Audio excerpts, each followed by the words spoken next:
we acknowledge that country for Aboriginal peoples is an interconnected set of ancient and sophisticated relationships.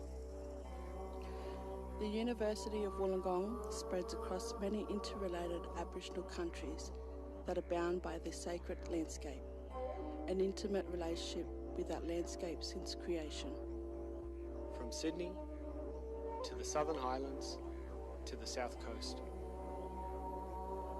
From freshwater to bitter water to salt. From city to urban to rural.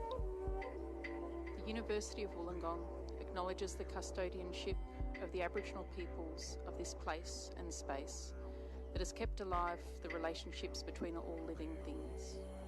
The university acknowledges the devastating impact of colonisation on our campus's footprint.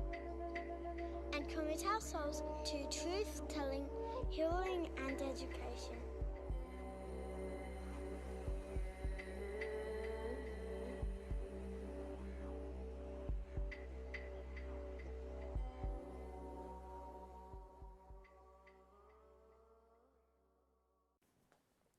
G'day everyone, my name is David Barnott-Clement and welcome to Options Day Live. This year we are bringing you a broadcast that is bigger and better. More prizes, more down-to-earth convos, more good vibes. So, what is Options Day Live all about? Well, it's kind of in the name.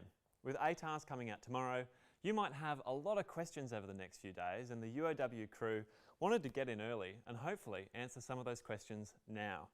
Questions like, once you've got your ATAR, what's next? How do you actually apply through UAC? How do you know what degree is right for you?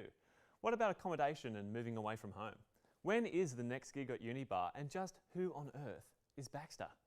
You have questions, we have answers, and some pretty great prizes to be won as well. Sounds like a match made in heaven to me. And to answer that other burning question you might have, who is this man with the amazing moustache and suspiciously in-depth understanding of the challenges of uni? Well, I'm an alumni. I graduated from UOW a few years ago after completing a double degree in science and journalism. I currently work as a biosecurity geospatial analyst and wildland firefighter, and I remember the exact moment I got my ATAR. I have been where you are right now, so feels. Good luck tomorrow everyone, you're gonna do just fine, and if you're not happy with that final number, you'll still be just fine, trust me. Now, before we jump into the thick of it, a quick hello from Vice-Chancellor Max Liu. We'll be back in a tick. Hello everyone, I'm Professor Max Liu, Vice-Chancellor of the University of Wollongong. With ATAR's results out, I know you may feel a mix of excitement and uncertainty. Remember, your ATAR is just one part of your journey. At UOW, we offer multiple pathways to success. Choose the path that suits you best, whether that is direct entry, an alternative pathway, or taking some time to decide. We're here to help you every step of the way. UOW is ranked in the world's top 200 universities, and it is Australia's #1 public university for student experience, thanks to our strong teaching, excellent student support, and opportunities to engage with industry partners and our alumni. Our team is here to answer your questions and support your choices. No matter your ATAR, we are ready to help you to move forward and look forward to welcoming you to UOW in 2026. And that was Vice-Chancellor and University President Max Liu. So everyone, today is all about answering your questions, and there are two ways that you can do this. Option number one, send me your questions anytime during the broadcast. You can do that right now using Slido. There's a link and some instructions on our webpage and also in the video description. Send us your questions and, if you're feeling like a shout out, your name and where you're from. Option number two is to call our Future Students team. You can give us a call on this number. It'll be popping up on the screen in just a second. That's 1300 367 869. And should you send us a really good question, we'll be calling on the services of a gentleman called Ollie the Expert. When you have enrolment problems or degree problems or university problems in general, really, Ollie is the guy with the answers and he joins us now. Ollie, mate, thank you so much for coming in. Thanks for having me. No, not at all. How did you end up becoming the uni guru? Oh, it's a long story. I moved here from Canberra about 5 years ago to come study, and I've just finished a Bachelor of Business with a major in marketing. Just finished? Just finished. Congratulations. Thank you. I'm very excited. Yeah. I'm a future students advisor. I've been one of our student ambassadors for the last few years as well, and I've changed my degree a couple times. So I've tried it all. You've done it all. That's exactly right. What was your experience of the ATAR coming into university? I got early admission to UOW, and it was the course that I wanted to study at that point. So I didn't apply through UAC, and I used my early admission offer. So I didn't use my ATAR at all. Okay, there you go. So I got early admission as well, exact same deal. I decided to do the UAC rounds to see if I could, broaden my choices, but UOW is where I really wanted to come. But you didn't actually need it. No, I came into the campus tour. I loved the vibe here, and I didn't use it at all. Yeah, and I suppose with that experience in mind, have you got just some initial advice? We'll be giving out a lot of advice today, but any initial advice for students kind of worried about their ATAR, worried about coming to uni?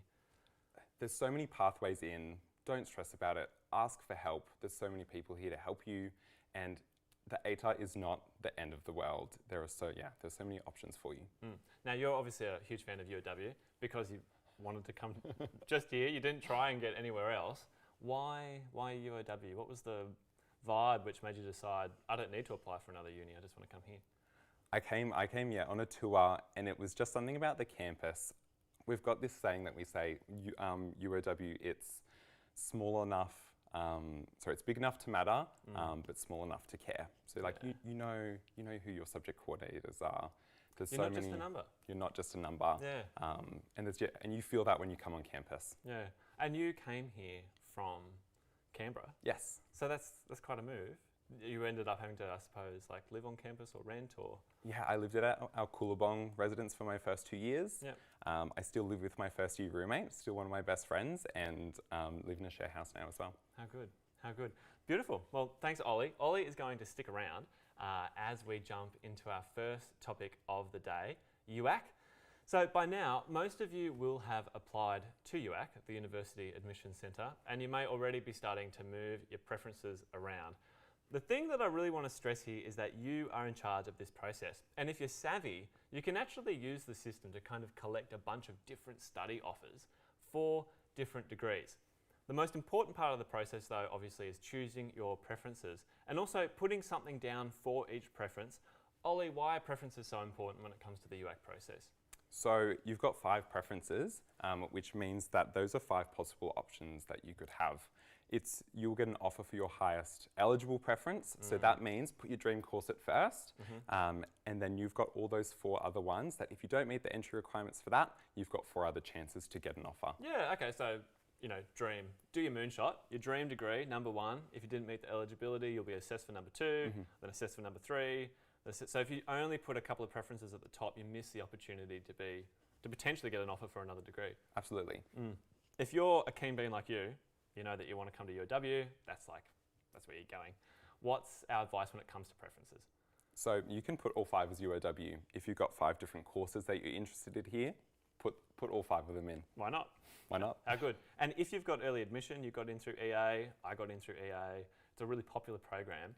Do you need, if you've been successful and you've been given an offer through early admission, do you need to have that degree in UAC? No. No. So your early admission offer is a valid offer. You can already enroll into it. Yep. UAC is for any additional offers that you'd like to get. Yeah, fantastic. All right, let's turn now to the University Admission Centre, and we're going to let them explain the nitty-gritty. You can change your course preferences in your UAC application as many times as you like. But be aware that there are a few days between each offer round when your preferences will be locked. If you log in at these times, there will be a notification telling you when you'll be able to edit them again. To start, log in using your registered email address and password.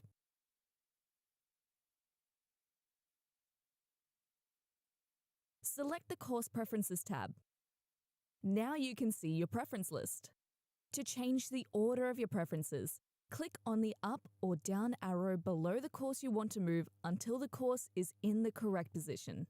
Or select the icon on the left-hand side of the screen and drag the course to the correct position.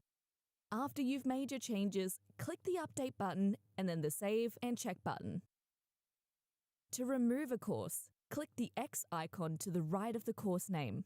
Confirm that you want to remove the course, then click Update and Save and Check. To add a new course preference, select Search for Courses, then the Select Institutions drop-down. Select specific universities or colleges to search for their courses or select all. Close the dialog box. Search for courses by entering any of the following: course name, course code, or a keyword. Relevant courses will be displayed. Select one or more courses by clicking on the start dates. Some courses have more than one start date, so take care to choose the correct one. Click on Review Your Preferences. Once you have reviewed your preference list and made any changes to the order, click Update and then Save and Check. If you have any questions about your application, call our customer service team or use our online inquiry form. Welcome back to Options Day Live. Ollie and I are chatting all things UAC. Now, Ollie, we've been having some questions come through from the audience. A reminder, if you want to send us some questions, you're going to do that on Slido. There are links in the video description, as well as on our website, or you can call future students on that number. Now, Ollie, let's get stuck into some of these questions. Olivia has messaged in from Canberra, your hometown. Does a double degree equal double the workload? No, common misconception. So double degree means that you're doing 2 degrees in a shorter amount of time than it would have been to do them separately. Yep. But a full-time study load is 4 subjects. That stays the same with a double degree.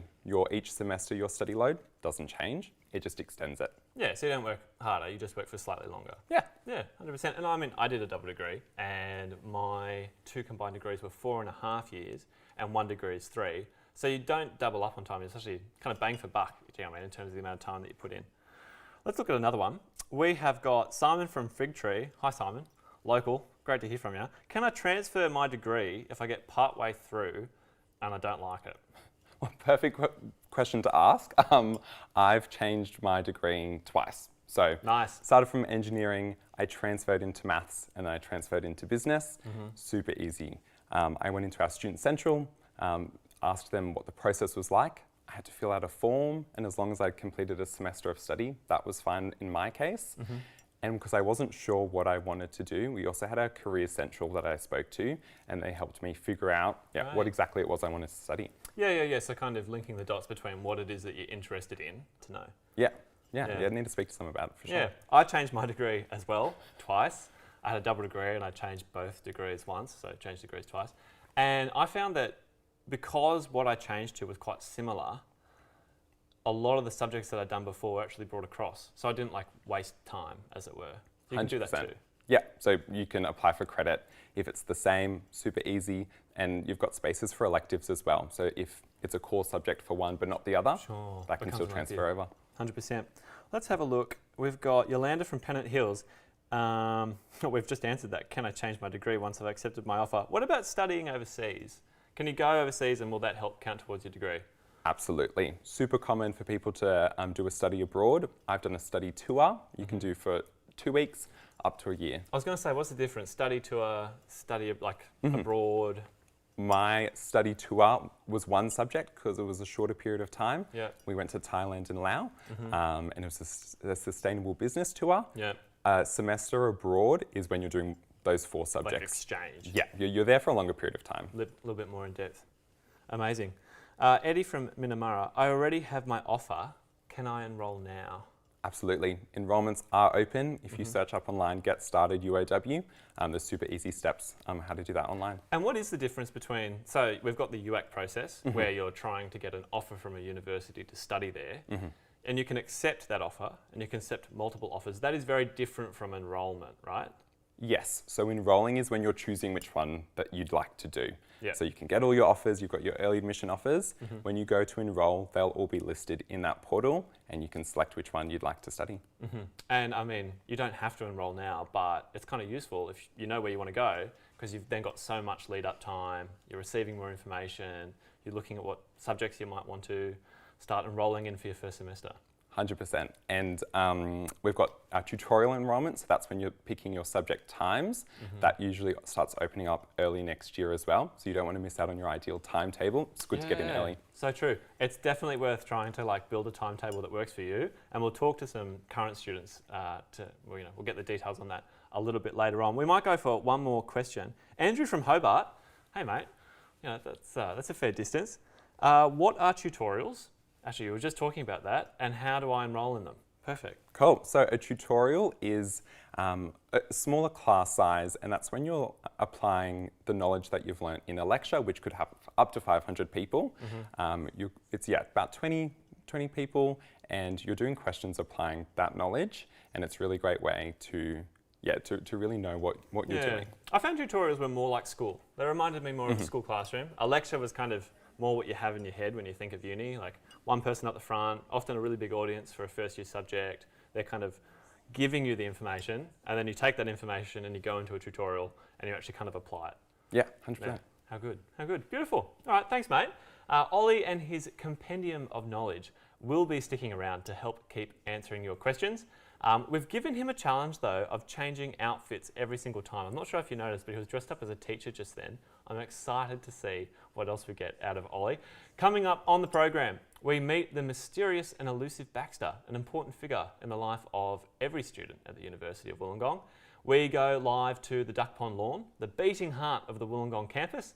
We'll explain how to go from accepting an offer to actually enrolling in your course. We're going to chat university lingo, there is a lot of it, and then we're going to take a look at the different areas of study here at UOW. But first, we meet Baxter.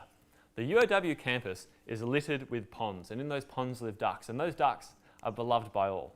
When I wrote this line, apparently I was told that they aren't beloved by all, and stolen sandwiches are sometimes a problem, but they're beloved by me, and that's all that matters. But back to Baxter, who is our university mascot, and is, for these reasons, a duck. Hey Baxter. This duck gets around. You are going to see him at sporting events, getting down and dirty on the dance floor at the uni bar. If something's happening on the campus, no doubt this Drake is going to turn up. And you're going to want to keep an eye on Baxter during this live stream because he is the key to winning our Spot the Duck prize package. Each prize package is worth $400. It's the perfect way to kick things off in the gong. It includes a double pass to Jamboree, where you control the action. No, I'm not sponsored by Jamboree, but Jamboree, if you're out there, I'm here and waiting. A double pass to Illawarra Fly Treetop Adventures, a dinner voucher, and a Yochi voucher worth $52. For those of you who don't know, Yochi, and this is the correct reaction, Yochi is a frozen yogurt joint, and while I have never tried to eat $52 worth of frozen yogurt, I really would like to try. We will be giving away one prize package every hour. This is a 3-hour broadcast, so that's 3 prize packages. To win, here is what you need to do. Keep an eye out for Baxter. Baxter will be holding a card. That card will have a word or two on it. There will be at least 3 clues during the hour, and when combined, those words are going to spell out a sentence. If you're the first person to send through that completed sentence, the Spot the Duck prize pack is yours.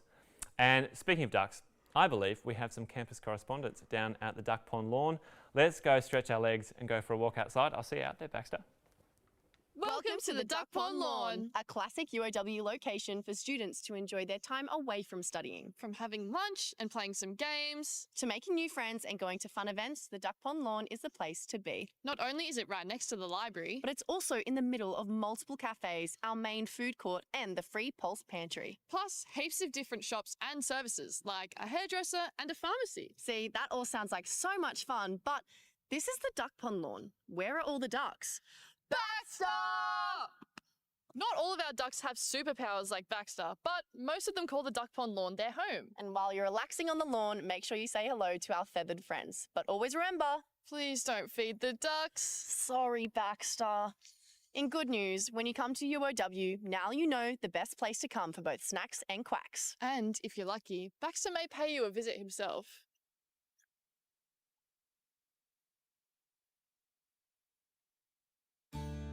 Congratulations on receiving your offer to study at the University of Wollongong.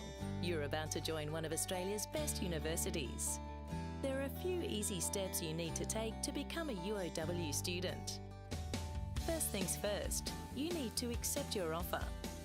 Simply refer to your offer confirmation email for information on how to do this. Once you're ready to enrol, head on over to Get Started and follow the prompts. Don't worry if you get stuck throughout the enrolment process. Simply look for the blue Help button on each screen for detailed instructions.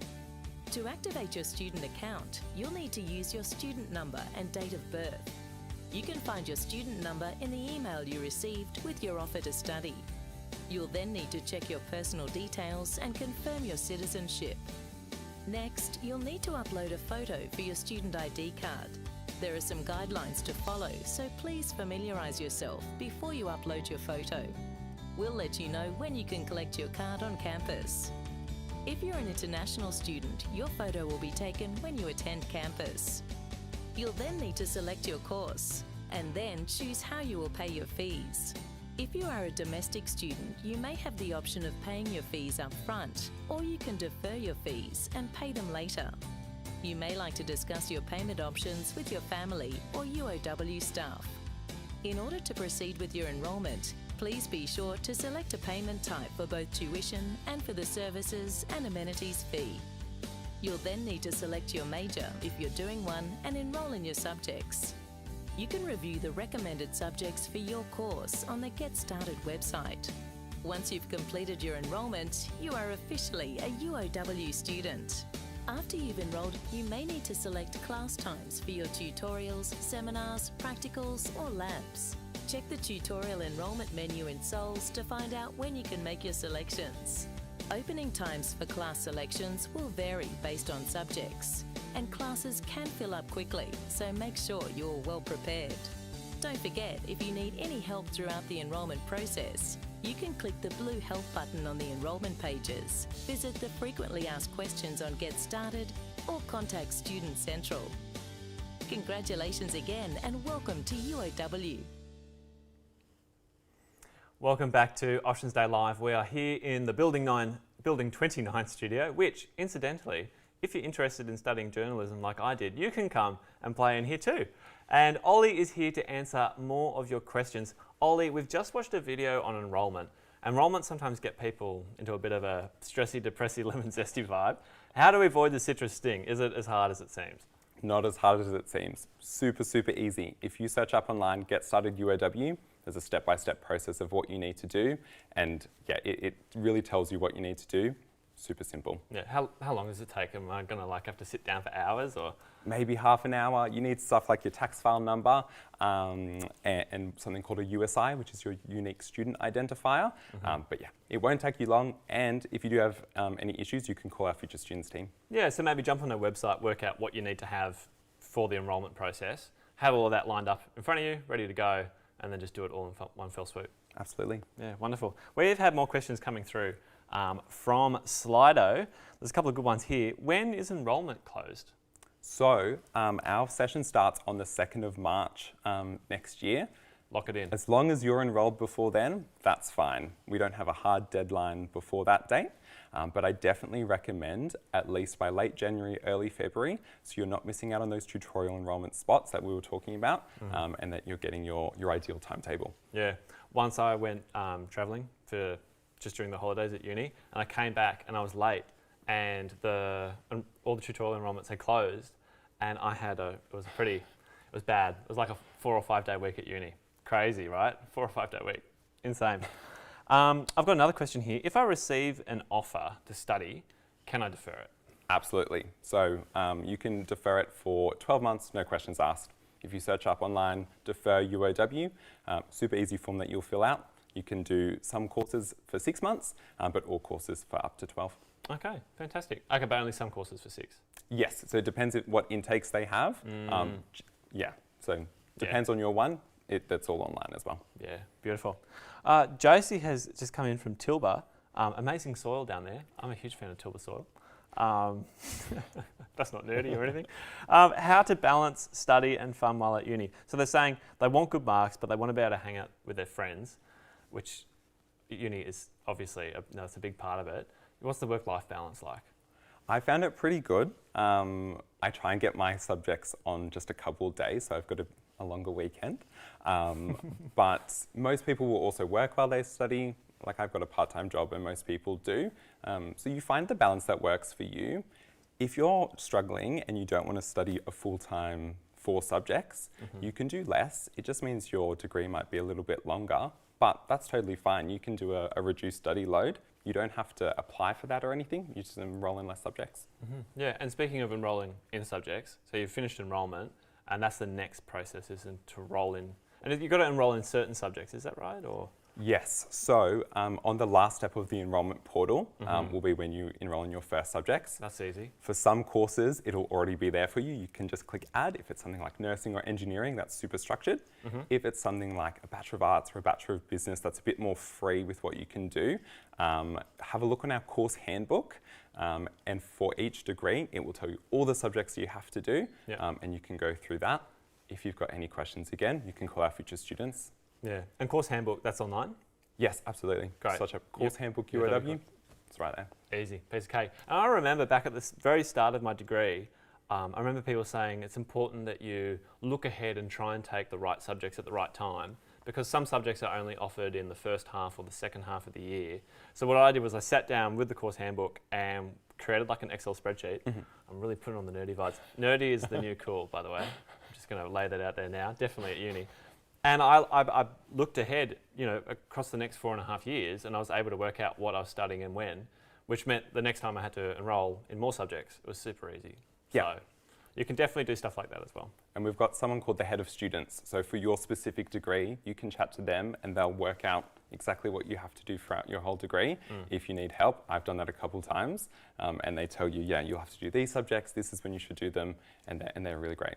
One of the things that always comes up is student ID cards. There are some rules around the types of photos you can take. Yeah. That's right. What are they again? So in the enrolment portal, it tells you what you can't do. Right. It needs to be a clear photo, no glasses like these. You need to be looking straight at the camera, good lighting, not as intense as your passport photo, but that's a good guide. Yeah, okay. Not as intense as your pup. Can you smile? Oh yeah, you can smile. Great, okay, that's good. That's good to know. Also, speaking of glasses, we didn't recognise the fact that you've done another super quick dress. What are we dressed up as this time? I'm a scientist at the moment. I like it. Exploring that side. So many options at UOW. 100%. Let's have a look at another one. We have got, Aidan has come through, and he wants to know, how close is Wollongong City to the UOW campus? Super, super close. Yeah. We've got a couple of free buses that go around Wollongong, so to different accommodations, into the train station and to the Wollongong city. Yeah. On that bus, maybe 10, 15 minutes, not long at all. Yeah, beautiful. Fantastic. Thank you so much, Ollie. Every now and then someone asks me, what is UOW? And I tend to actually send them to this next video because this is UOW. What's it like to study at UOW? Well, this is your classroom. These are your teachers. And this is your homework. This is your Wednesday night and your Thursday morning. These are some of Australia's best graduates. This is having the choice of over 300 degrees, plus a semester overseas. This is 9 Australian campuses and a bunch of international institutions for those who want to say hello to their next adventure and those who aren't ready to say goodbye. This is celebrating the world's oldest living culture and welcoming heaps more. This is being first in family and last to leave the library. This is finding your purpose, then finding it again and again and again, then using it to change the world. This is almost 50 years of being a globally recognised university. But who's counting? This is UOW. Welcome back to Options Day Live. A reminder that a $400 prize head pack to the UOW is up for grabs this hour, including $52 worth of frozen yogurt. I'm really taken with the frozen yogurt, I'm not going to lie. But right now, we are jumping into the UOW Lingo Crash Course. There are 1,001 different acronyms, names and phrases that you're going to have to learn when you go to uni. And to help us out, we have, of course, Ollie, our resident UOW encyclopedia. Mate, you're back. All right, we've got some simple ones to start off with. Session. People talk about the autumn session and the spring session. What's a session and when are they? Cool. So you've got 2 sessions per year. We've got our autumn session, that's at the start of the year, starting in March, and then you've got your spring session, which starts in July. So it's sort of the season you're going into, not that's right now. Yeah, that did confuse me. And sessions are kind of the equivalent of like a school term. Yeah, and you've got 2 semesters, and you've just got 2 for all your undergraduate courses. Yeah, and it actually means that you end up, I've done the maths, you end up spending less time at uni than you would during the year at school. You have so much time off, it's like great. 5 months off, I think, is how it ends up to be, roughly. Depends if you've got exams as well. If you don't have exams, you get a couple extra weeks off each semester. Even better. So that's a session. Next we've got the census date. This one really confuses people because they instantly think of the government census, which is run like once every 4 years or something and wants to know what type of languages you speak at home. This is not that one, is it? No. What's the census date? This one runs every session. It's usually about a month in. So for the autumn session, it's the 31st of March, and that's the date that your fees are due. So if you are wanting to withdraw, if you withdraw before that 31st of March, you won't be charged anything. So you've got a little bit of time to try it out and change your mind. Okay, that's good to know. So 31st of March is kind of or the census date is your lock-in moment, where even if you decide you're not going to do that subject, you're still going to have to pay for it. Yeah, so super important, that one. Definitely make sure that you keep an eye on the census date. Every now and then you hear horror stories of people like wanting to do an extra course just to try out, they forget about the census date, and then they charge for it when they didn't actually want to take it. So definitely keep that in mind. Next one, we've got electives and core subjects. What are the differences between the two? So your core subjects are the ones that you have to do as part of your degree, and those are all listed in your course handbook. So online, it will list all the subjects that are required to complete your degree. You've got to do them. Got to do them. Then you'll have elective subjects, and that's where you can explore different areas and see what, maybe you want to do a history subject, maybe you want to do an art subject, maybe you want to do a maths subject. It's totally up to you. General electives, you can make the degree your own and try some things out. Amazing. Thanks so much, man. All right, remember, if you're still confused about some words and phrases that you keep hearing, there's actually a whole page on our website that's dedicated to explaining them. Just search for UOW glossary terms, or if you see Ollie on campus, hit him up. Coming up, our first student panel of the day. You get to hear from real, alive, breathing, talking students. Crazy, right? You don't have to deal with website chatbots, who are going to tell us all about what it's like studying in the areas of business, finance, and communications. If you have questions for these people, now is the time to send it in. Remember, using Slido. The link is in the show description. And then we head to a place very close to the heart of university students, the Hemingway Cafe, one of the many caffeine hubs on campus and the haunt of many a study session. Before our student panel though, we've got another quick video from UOW. To get started, head to the UOW website, uow.edu.au. Click the Apply or Login button and select Undergraduate Application from the drop-down menu. Read the information on the Start page. Take particular note of the application fee. Click the Start Your Application button. Register your application by entering your personal email address and a password. You'll be emailed a link to verify your email address. Once that's done, go back to the application Start page and log in using your registered email address and password. Select your citizenship and tell us that you're a Year 12 student. Enter your Year 12 student number and a 4-digit UOW PIN. It's important to do this because it allows us to match your end-of-year results to your application. It also means you'll be able to apply for the school's recommendation scheme. If you're a New South Wales HSC student or an ACT Senior Secondary Certificate student, we emailed you your 4-digit UOW PIN in April. So, enter your NESA or BSSS student number and then the UOW PIN in that email. If you're an IB student or you're studying an Australian Year 12 qualification in another state, enter your student number. Then for your UOW PIN, use the 4 digits of your date of birth. For example, if your birthday is 3rd of October, your UOW PIN will be 0310. The help text here gives examples of student numbers and UOW PINs. Once you've entered your student number and UOW PIN, click Continue to move to the Personal Details page.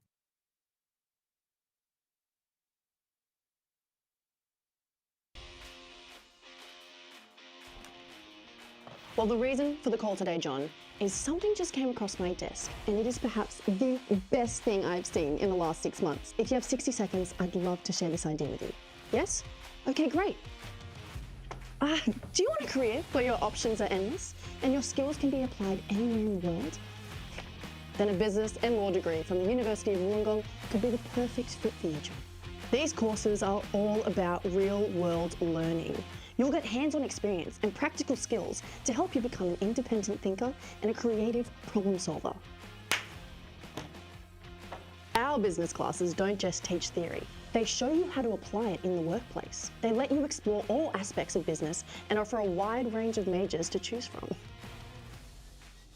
You'll have the chance to join the Business Internship Program, which connects the students with leading companies in the industry. Or you can expand your horizons through a short overseas course. Our law school is ranked in the top 100 globally, which is shaping the next generation of lawyers. Are you hearing me, John? Are you hearing me? You can choose from a range of electives to customise your study to your career goals and create lifelong connections through our first-year integrated program, which places you with the same group of students from all your classes. So, John, sound. Oh, great. Welcome to UOW.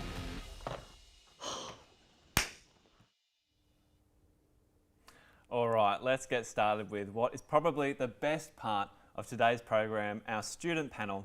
Now, people who work for the UOW marketing team are kind of obligated to tell you that the university is great, because it is great, but I have always preferred to hear from the people who are actually studying at the uni. So, here they are. Elijah and Tom, fellas, thank you so much for coming in. It's great to see you. Hello. It's lovely to be here. Yeah, how are we feeling? Good? Good. Fantastic. Yeah, awesome. All right, so I want to kick us off, kind of where you're from and what degrees you're doing. Tom, I might start with you. Yeah, I'm from Bulli, so nice and local. Yeah, local only boy. 15 minutes down the road. I'm just studying a Bachelor of Business and a Bachelor of Law. Just starting?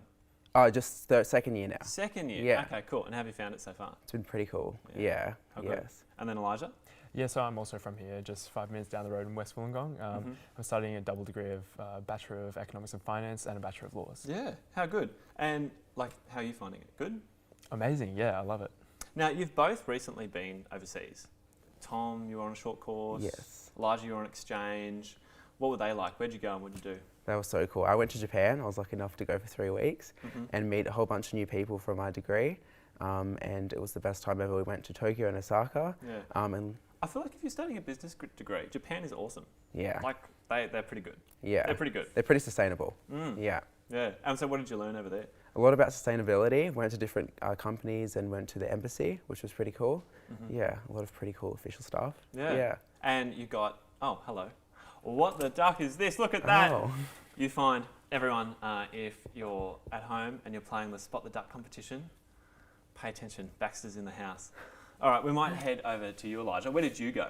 So yeah, I've also actually studied in China, and as well I'm about to go again and do further studies in the UK. So, yeah. Hold on. So you've been to China for studying, and now you're off to the UK to study again. Yeah. How good. What did you get up to in China? Yeah, so I was, like Tom, I was doing another course on sustainability. Yeah. I did that over summer last year, and it was really enjoyable. Yeah. If you guys had any advice for someone thinking about economics and finance, Bachelor of Business, that type of study area, like how would you know that it's for you? What do you think you need to be interested in? Well, I would say, not to be the opposite of what you're saying, but there's so much in business that you can do. There's so many majors. There's about 15 majors, I think. So pretty broad. Yeah, you can do a lot. So maybe you'll find your thing in your first year when you're doing a bit of everything. Yeah, you got to have. Yeah, and the first year is quite broad, right? Yeah. The idea being that rather than being thrown into a particular major, a particular study area, you get to try a bit of everything. Yeah, you get to do finance, accounting, a bit of management, yeah. What about you, Elijah? Any words of advice?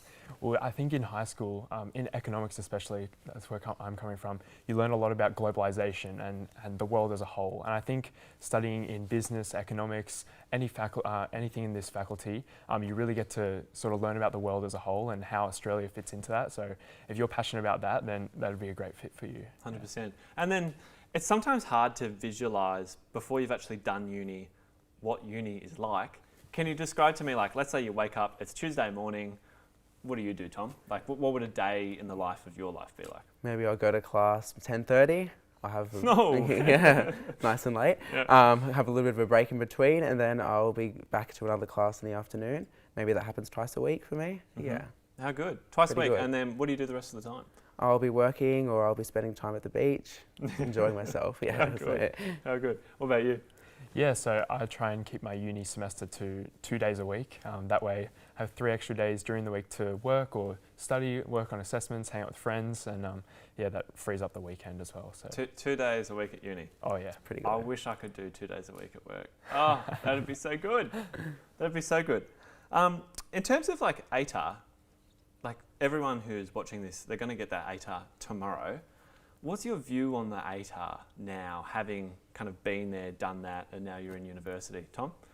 I mean, to me, it doesn't mean too much anymore. Obviously, I got in through the early admission pathways, so that was really useful.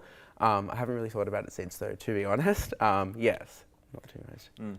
I mean, it is really easy to get worked up with what your ATAR is. I think we've all been in that position, but once you're in your first year of university, not a single person asked me what mine was. And because I was able to get the offer to UOW, once university started, your ATAR doesn't matter anymore. It was one part of life and now you're at another part. Yeah, I found that too. It was kind of almost taboo to talk about your ATAR because there was this kind of communal recognition that it was an important thing that you worked up to, but you might not have even got into university through your ATAR because there's so many different pathways.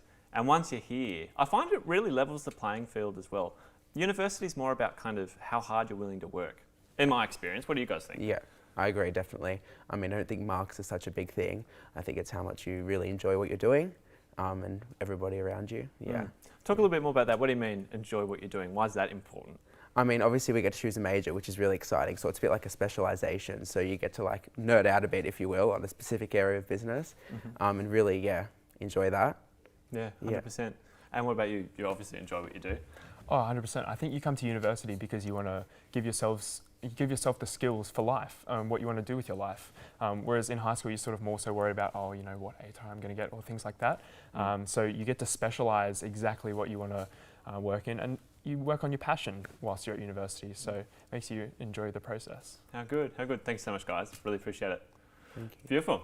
All right, next up, we are off to visit the Future Students team with our roving reporters, Anna and Jess. We're going to be back in a moment. Thanks, David. I'm coming to you live from the Future Students team here at UOW, who are the ones who answer all of the questions that you have. You just need to call them on the number below. And lucky for us, I've got Ashana here today who's ready to answer all of the questions. All right, Ashana, I'm going to test you rapid fire. How do I enroll at UOW? Just search UOW, get started, follow the prompts, and if you get stuck, just contact us. Call the number on the screen. How do I defer my offer? You can search UOW Defer. Again, follow the prompts. If you get stuck, just reach out to us. Plus, you can defer your offer for up to 12 months. That's pretty good. And how do I contact you? So, number on the screen, or you can come and see us in person. We do close for the Christmas holiday, so you can come back next year from about 3rd of January, or you can email us, futurestudents@uow.edu.au. And when does uni go back next year? 2nd of March 2026. Awesome. So I've got that long summer break. All right. Well, thanks, Ashana, for helping me out with all of those questions. Again, if you need any help, you can call the number below. But back to you, David. Thanks, guys. We are back in the studio, and I'm glad to announce that the Options Day Live legal team has arrived because Elijah and Tom both do double degrees. Guys, thanks for sticking around. That was very funny before. I was like, oh, thanks for coming on the show. Now you can leave. And you both remained seated here because you knew you had to remain seated here. Thank you for that. That's all right. So, law, slightly different from business, and I think sometimes understood as like a harder degree or maybe one that requires more study. How have you find that so far, Elijah? Yeah, well, I think law is definitely something that tests your critical thinking skills. It's something that you develop whilst you study a law degree. Sort of law is not really black and white. You get to read about what's happened in the world so far, but you also get to have your own sort of input and make arguments for yourself. So it's interesting. Now, it's famous for being difficult. Have you found that? Well, it depends what you define as difficult. I mean, again, if you're passionate about it, you're not going to find it overly difficult. Don't get me wrong, you spend a lot of time studying and reading and sort of that sort of stuff, but realistically... Well, if you enjoy it, that's not really work then, is it? No, that's exactly right. 100%. Now, when you wade out into the murky waters of Australian law, apparently you're put in something called a pod. Does this mean you become part of a swimming team? Like, what's the What's a pod? A pod is a bit like a group of classmates, not a swimming team, unfortunately. But it works the same way, where you stick with them throughout your whole first year of your uni degree for law. So you get to kind of share your notes, share your different types of struggles, whatever, and you make the friendships a lot easier because you're with the same group of people for your first 8 subjects. I think that was the most beneficial part of starting law, which is, you know, as we mentioned, a bit more of a challenging degree. And it's pretty unique to UOW, which is awesome. Oh, okay. Yeah. So like that's a UOW thing, a pod. Yeah. Yeah. I like that. Close to the ocean. I feel like we need to get dolphins involved somehow. Okay. Any advice for the future lawyers out there? Like we talked before about business and what type of mindset or what you might want to be interested in to study business. If you are looking for someone who's going to make a great lawyer, you know, what have they got? What would they be interested in? 100%. I think practical experience, especially in the legal field, is something that you really, really need. I just finished an internship and it made me question or link together the things that I've studied at law school, but also applying it to the real world. So that's definitely something, worldly experience. I think if you're in high school, if you do things like debating or public speaking, you sort of get a little bit of a taste what the real world is like. But then coming and studying law, it's nice to apply what you've learnt from law school. I did public speaking and debating in high school. I was a little bit nerdy, but nerdy is the new cool. I keep saying this, I'm going to keep saying it. Nerdy is the new cool, and let it be known. So yeah, in terms of those practical experiences, you really get to start delving into that when you're at uni. Can you talk a little bit about, you know, any internships or other stuff like that in law? Yeah, 100%. So actually at UOW, part of the LLB degree, which is the law degree, is there's actually a mandatory internship for all students to do, which I think is a phenomenal thing. It really gives every single student the opportunity to have that worldly experience, and it makes you equipped for the legal field. So that's why studying at UOW, specifically a law degree, sets you up for the real world. And just quickly, out of 10, how important is coffee to you all? Oh, pretty high up there, probably like an 8 or 9. 8 or 9? It's a bit low for me. Hey. Yeah, a bit of a tea person. Oh, good for you. Yeah. Good for you. And thank you so much for coming in, guys. And speaking of coffee, Anna has apparently arrived on site at the Hemingway Cafe. Let's go judge her coffee order. See you in a bit.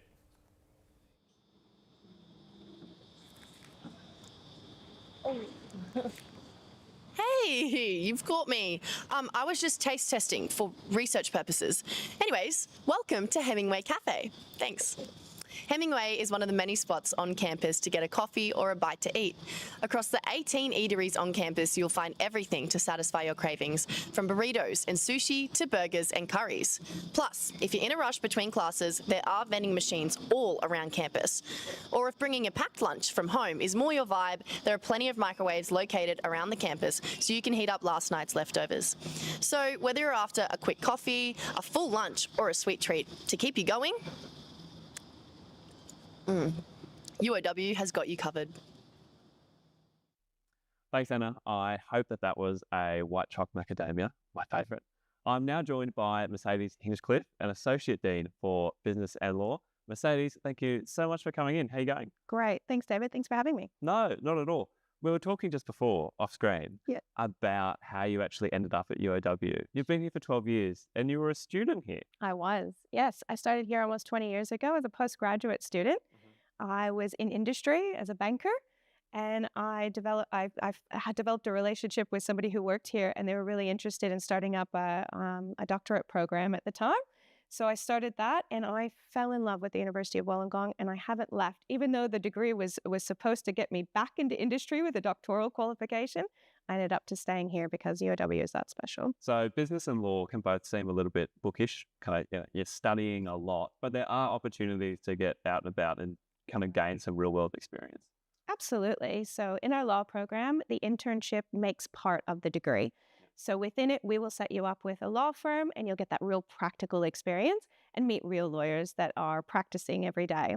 In business, it's up to you. So if you wanted to do an internship, we can place you with somebody in Wollongong all the way up to Sydney, and we do have opportunities for you to also study abroad. That could be both in business or in law, and we have a study abroad program to help you get credits for where you might be studying all throughout the world. So study and go on holiday? Absolutely. Why not?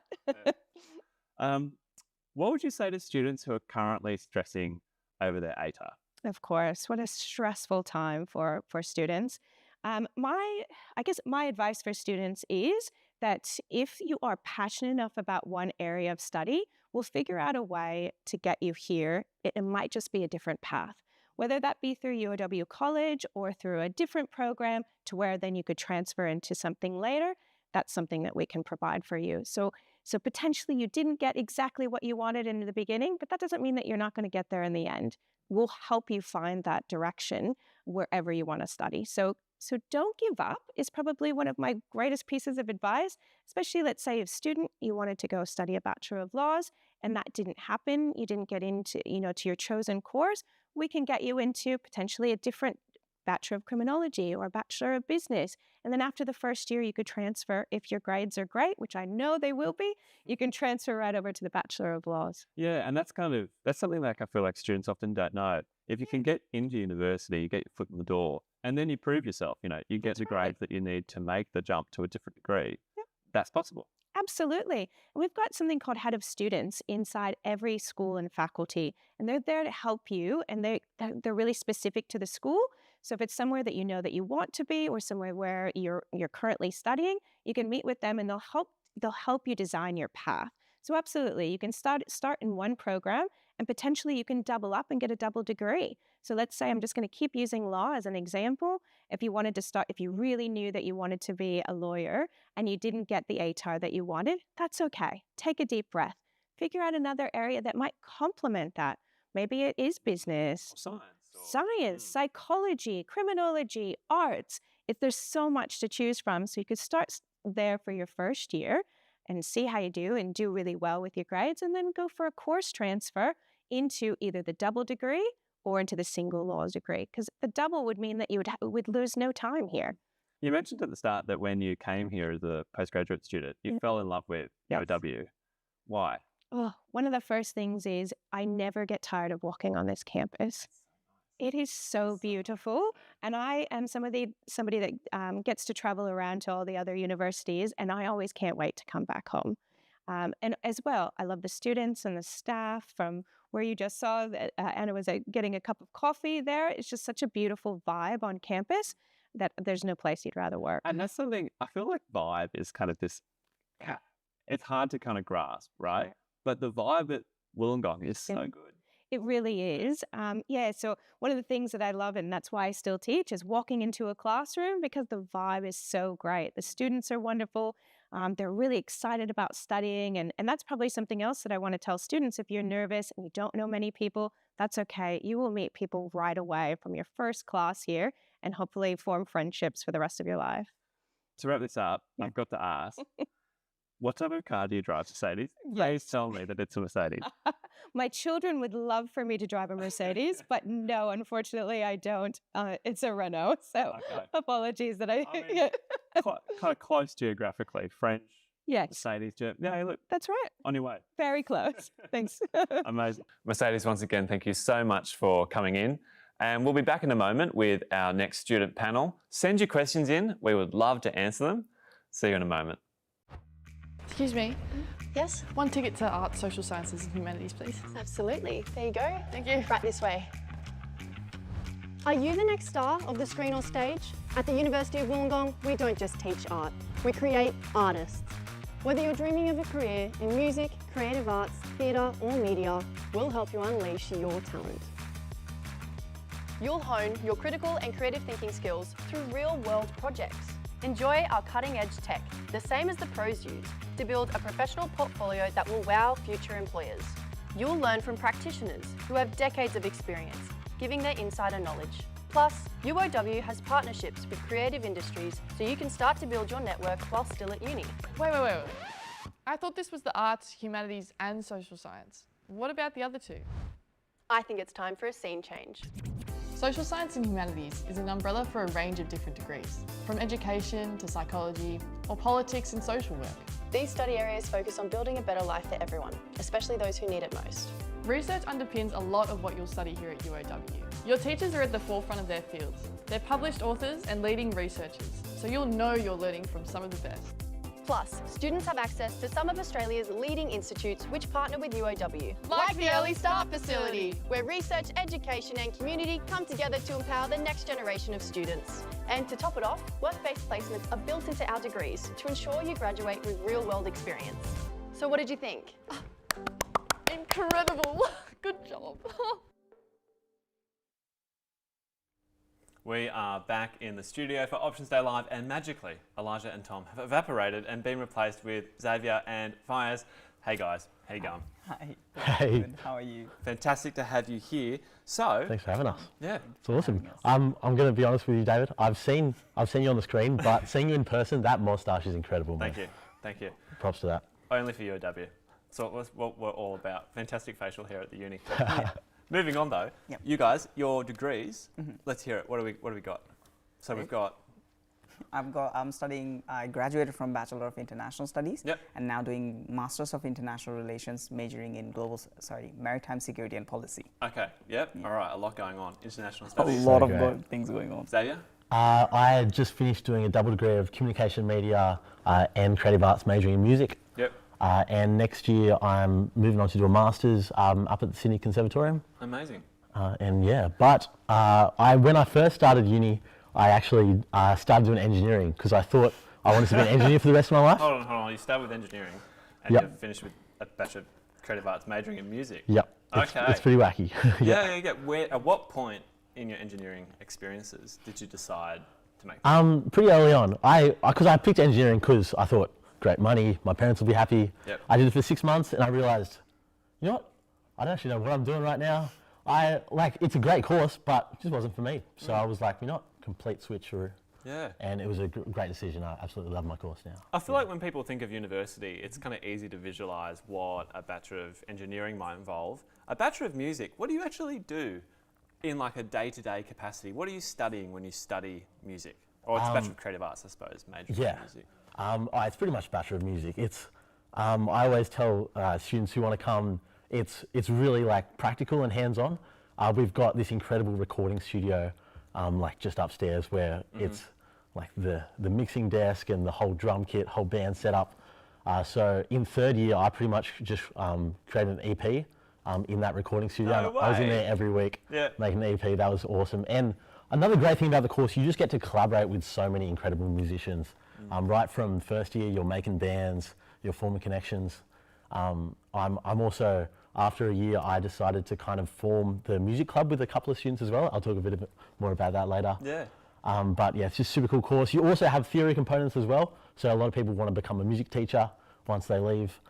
But for people who want to get into the music industry, it's super cool too. Amazing. And Fires, you are doing, or you did international studies, and now you've clearly enjoyed it because you're moving into a master's in a similar area. What was that degree like? It was very fascinating. I'm an international student. I came from Bangladesh 3.5 years ago. Your mum apparently is watching this. Hopefully mom's watching. Hi mom. So I came to Australia 3.5 years ago, started my Bachelor of International Studies, did my major in Sustainable Development and absolutely loved it. After graduating, I moved straight to Masters of International Relations, changed my major, wanted to explore a bit broader in maritime security. So took the Maritime Security and Policy and so far loving it. How good, how good. And you're both, you mentioned before your club, Xavier, and you're both really into the club space. So we've got a music club. You created a club recently too, Fire. Yes, What's I did. That about? I was the founding president of International Conversation Club, and my club became the Club of the Year 2025 at UOW. And thank you. And I also became the Club Person of the Year this year, 2025. International Conversation Club, it's mostly about students coming from around the world at UOW, and it's pretty much providing them a safe place to meet new people and make friends from around the world. And learn Australian slang. Exactly. Apparently that's a challenge. It is a big challenge. Well, I can actually understand why. Yeah. When I came to Australia, first couple of weeks I was very, very confused. Someone told me she'll be all right, mate, and I couldn't figure out who she was. and then the other day, I remember clearly, someone told me, good on ya, mate. And for a second, I thought I was wearing good clothes that day. Oh, good on you, like looking good on you. Good on ya. That's great. Yeah, hey. Never think about it like that. No, but Conversation Club is so cool. I've been lucky enough to be invited along a couple of times. He's got like a whole massive network of people from all around the world. Everyone says Fires soon, like 10 years time, he's going to be leading the UN. He's going to be, he's the man. And you've just created a club this year. Yes. Just gone. You created a club as well. Yes, halfway through last year. How easy is it to make a UOW club? Super easy. You just get, you need to get at least 10 people together. You go up to UOW, you say, hey, we want to make a club, we've got these ideas. And the uni gives you funding to build this amazing club. No way. With the music club, sorry. No, UOW has like almost 120 clubs at the moment. You name the topic, you name the interest, and we have a club. If we don't have it, we'll make it for you. Amazing. It's that easy. Or you can make it for you. Yeah, you can make it for you. Fires will help you make it. We'll help you make it. He's the king of making clubs. Too good. Thank you so much, guys. Really appreciate it. Thanks, David. No worries. Thank you, David. Appreciate it. All right. If you are just joining us, welcome to Options Day Live. A chance to ask questions and get answers. There's also a chance to win one of 3 prize packs worth $400 in our Spot the Duck competition. To win, you just have to spot Baxter, our mascot duck. Oh, hello. There we go. And we actually have the winner of the first Spot the Duck prize. To win the prize, you need to record the word snippets that Baxter holds and then place it all together into a completed sentence. And here we go, the first of the winners. So it came in on a very fancy card. I feel like I'm ready for the Logies after this. All right, the winner is Andrew. And Andrew, we're not sure where you're from, but we're gonna find out.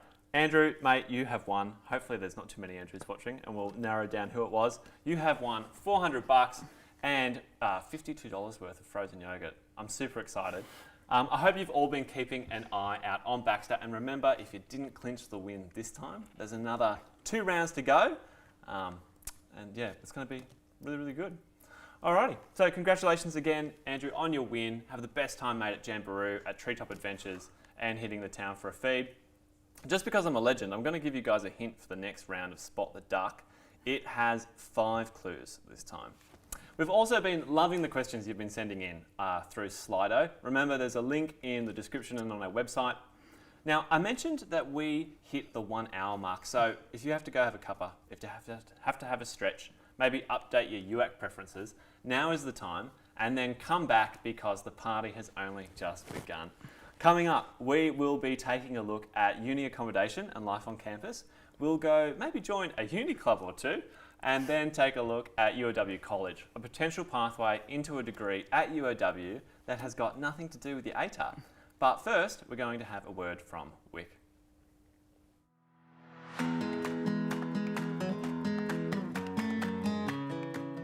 I'm Chance. I'm a Wiradjuri man. I'm from Central Western New South Wales, and I'm a first year studying a Bachelor of Science in Cell and Molecular Biology and a Bachelor of Laws.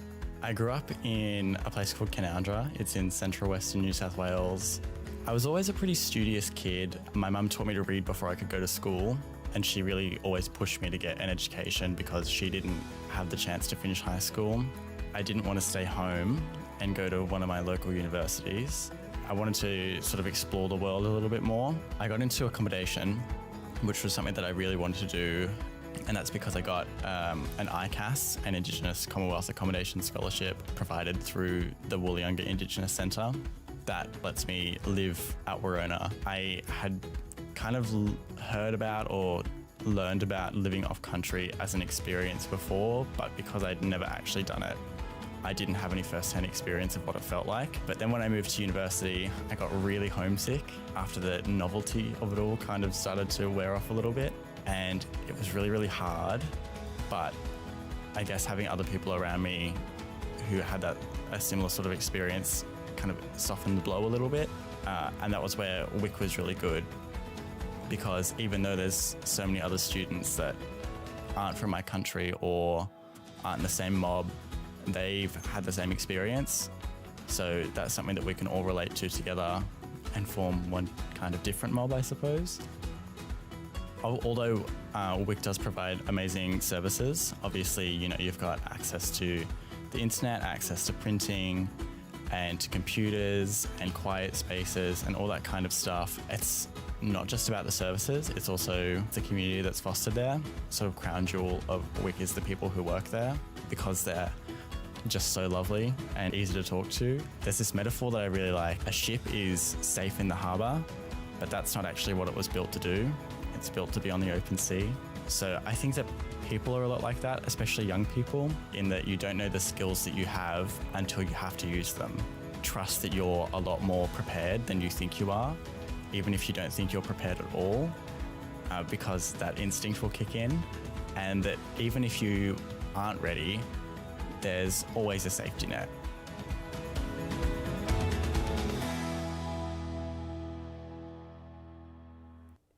Welcome back to Options Day Live. Ollie, the expert, has returned to the studio to help with your questions. Slido is popping off apparently, which is fantastic. And if we don't get around to answering your question here on the live stream, we're going to be in touch directly if we're not already. And remember, you can always call future students on this number, night or day, but I'd recommend calling during the day. Tonight though, we have extended our operating hours and you can call that hotline till 7 p.m. If you're watching this and it's a recording, I can't help you. Ollie, we have got a couple of themes developing here. We'll jump right in. Natalie, thank you so much, Natalie, for sending us a question. If we have received an early offer, does the ATAR still affect it if we have a place in a course? Doesn't affect it. Great. So your early admission offer was only conditional on you completing your HSC, which I'm presuming by now you have done. So no, your ATAR does not impact your early admission offer at all. You're all good. And actually, I feel like we can bang the gavel on that one. You're all good. Yeah, because you're coming as, I take it, it's a judge. Oh yeah, yeah. Fantastic, great. All right, we've got another question. Eduardo, how you going, mate? Thank you very much for sending us a question. Eduardo wanted to know, what happens if I start university and enrol, but then I decide now isn't the right time for me to study, or that just study isn't right for me? Yeah. Can you back out? Absolutely. So we've got that census date about a month into the course. So if you withdraw before then, you won't be charged at all. Great. If you withdraw after then, you will be charged, but you're not required to continue studying. So those extra subjects that you have to complete your course, you wouldn't have to do in a future session. You can withdraw. That's all good. Okay, there we go. And the census date, obviously, a really important part of that. Oh, hello, look. It is indeed Baxter. Australia's #1. I wonder what that could possibly be for. I think it's the Spot the Duck competition. Take note, everyone. Make sure you're in line for that $400. All right, we've got another 2 questions here that I can see from Anonymous. Interesting. I'm very curious. Who is Anonymous? Anonymous wanted to know, can I start a double degree in my first year? Absolutely. So our double degrees are specific double degrees. They'll all be listed on the website. You can't do any 2 degrees together. It's the ones that maximise that time, so you're not here for the duration of both of them. Because if they've both got heaps and heaps of core subjects, then we can't really shave off any time. But yeah, if you're wanting to do a double degree and it's available, you will start that from your first year. Yeah, and that's actually an important part of that, is that the double degree kind of sits as its own individual course. It's got its own course number, I suppose. Yeah, yeah, absolutely. It's its own thing. Yeah. All right, one more question. Can I still apply for accommodation? Absolutely. If you are interested in accommodation, I would recommend applying right now. Earlier the better, right? Earlier the better. There's still some availability, but you may not have as much option for what room you get, but definitely recommend submitting an application. Awesome. Ollie, thank you so much. Next up, we have Jess, our roving campus correspondent. They are off to check out some uni clubs. Thanks, David. You can probably hear them now, but we've got some clubs at UOW that really know how to make some noise. Follow me. Hey, guys. Hey, Hi. Thanks for having me. Let's talk music. Now, tell me a little bit about the UOW Music Club. So we are a student-led club who want to promote music all throughout campus via our own student-led events. Sweet. And what do you love most about this club? I love making music, performing with other people, and just connecting with some incredible musicians. Sweet. And how do you join? Follow us at UOW Music Club on Instagram and follow our link tree to the rubric and you'll be able to join the club there. Awesome. Well, thanks for having me, guys. I've got to race off, though. Here's some snippets about other UOW clubs and societies. Quick, let's go.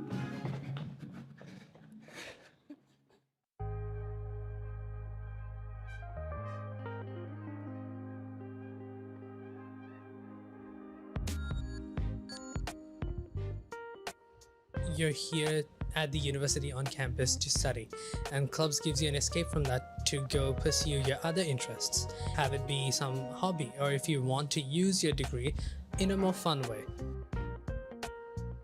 We're mostly a social group that brings together the students that do chemistry as well as our postgrad students, our master students, honours, PhDs and our academics all together so they can talk about chemistry and just network and life in general. We do a lot of community projects and fundraisers for charities. We're just a bunch of uni students that want to try and make a difference and do some good in our communities. We bring the industry experience to academia, so rather than just studying, we invite a lot of industry speakers to come and talk to students.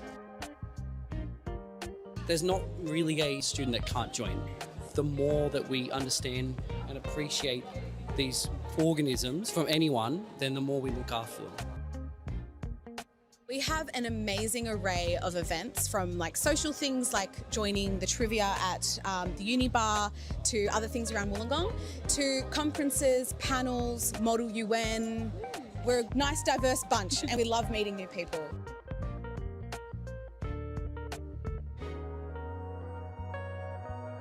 It's such an amazing experience to work with a really dedicated team who is as passionate as you are about building one of these, and it's also a super awesome complement to the degree that you're doing also at UOW. So it works really well, not just engineering, but business, law, arts, journalism, so on and so forth. The big thing for us is we give students a hands-on and practical experience. Employers really love that you've got team working, you've worked on a real project, and we enable those students to get that experience at uni while studying. I'm really a huge believer in the fact that clubs give students a home away from home. It gives them a very comforting environment and a safe space for them to talk about whatever they want to talk about.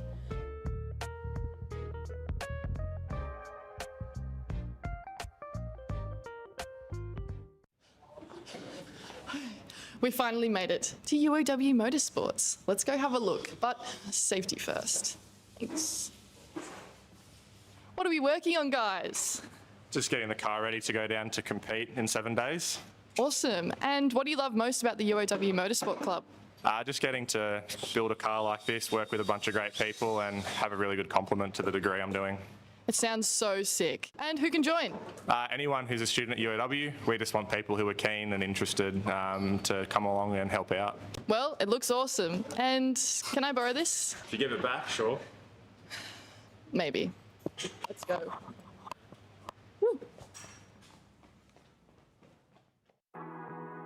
Getting into uni can be challenging.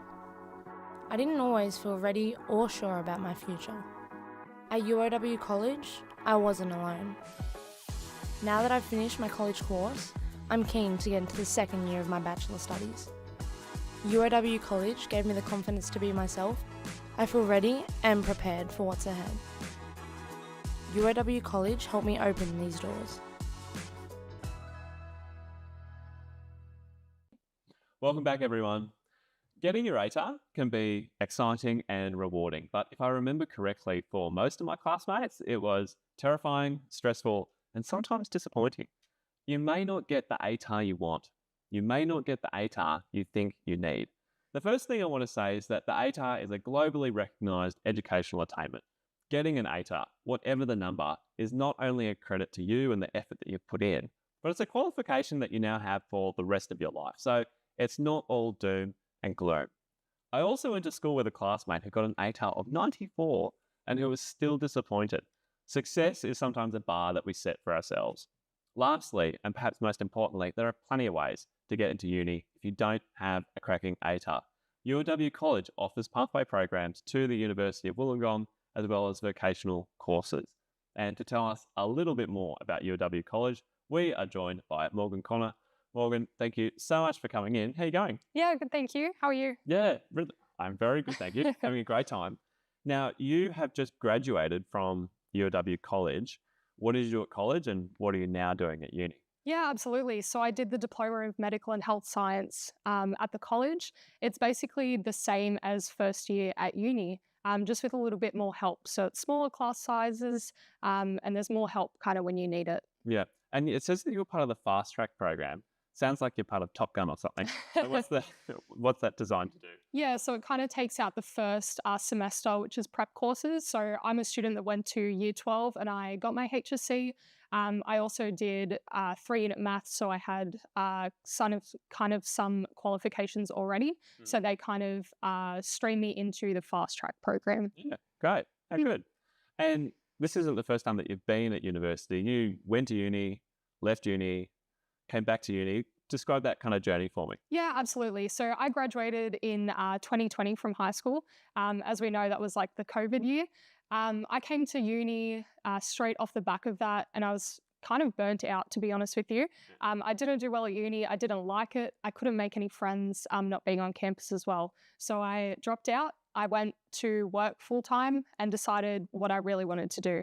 That kind of time off was really imperative to me finding my actual purpose. Yeah, sure. And you're doing a different degree now than what you started in. Yeah, absolutely. So I was doing medical radiation physics, and now I'm doing nutrition science at the uni. Okay, so kind of similar. Yeah, similar. Absolutely. Yeah, with the goal of becoming a doctor? Yeah. So I plan to do my nutrition science undergrad and then do honours in dietetics and then sit the GAMSAT and hopefully get into postgraduate med. All right, Dr. Morgan. Yeah.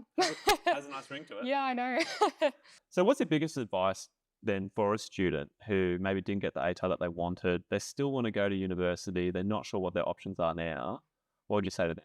I would say that it's okay to not know at the moment what you want to do, and it's okay to take that time off to figure out what you actually want to do.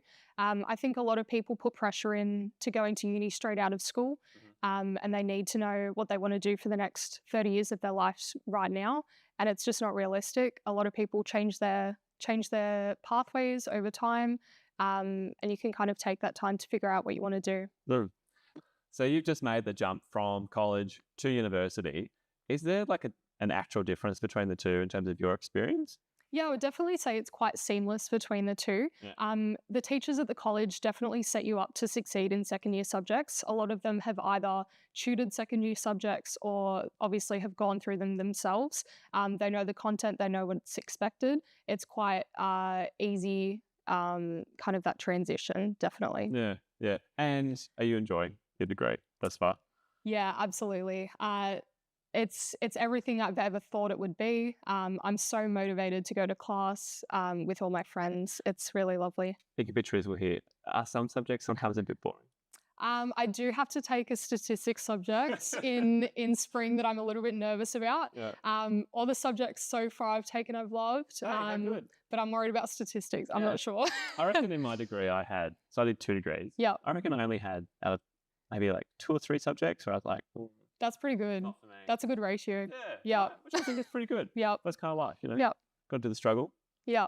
You know, no pain, no gain. So true. Yeah, 100%.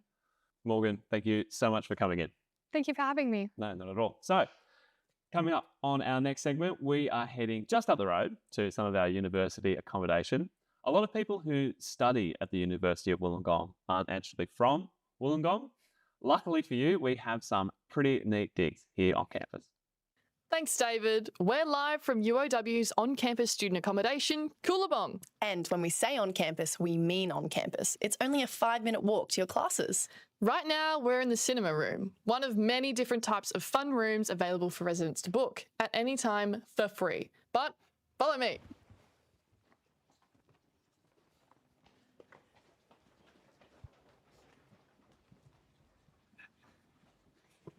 Okay, now we're checking out one of the shared room options for our UOW students. A shared room means just that. You'll share, but only the bathroom and living area. You'll have your own private room. Come inside, we'll show you around. This is where you'll sleep and study, but mostly sleep. Each room has its own lock, which only you can open, so there's no need to worry about nosy neighbours. And if you get locked out or need any extra support, Wollongong has 24/7 support services, which are only a phone call away. Let's check out the living room and the kitchen. Every room comes fully furnished. You'll only have to bring things like plates, cutlery, and a kettle. That's the same for your bedroom and bathroom. You'll only need to bring some towels and some sheets, maybe a toothbrush too. All of this could be yours for only $315 per week. Don't stress. If you're not the sharing type, you can also choose to live in a studio apartment for $360 per week. Is that the time? Oh no, we've got to get to the library now.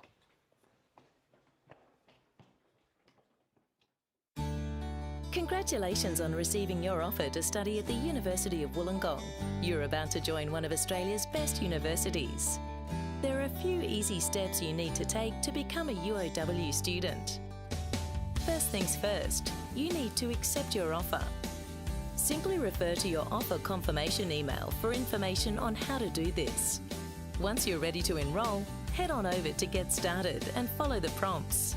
Don't worry if you get stuck throughout the enrolment process. Simply look for the blue Help button on each screen for detailed instructions.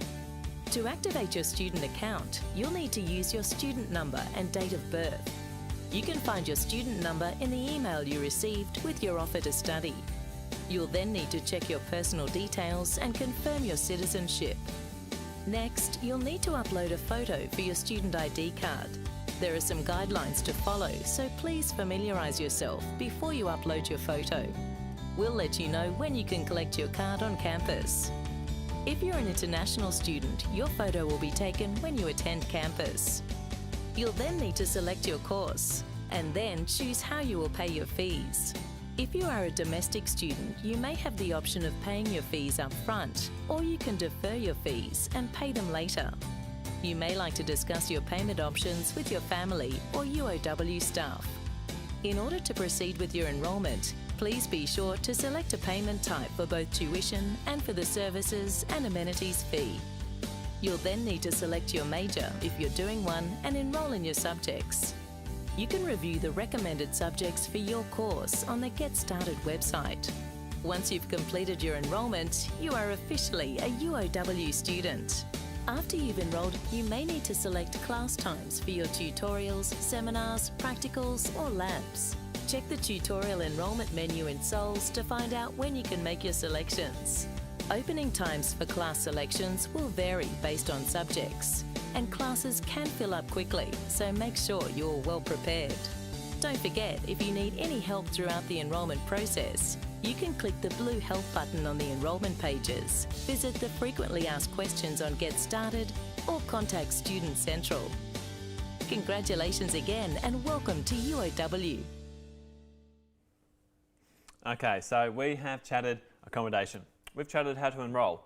And then at some point you actually need to start studying here on campus, which for a lot of you will mean moving away from home.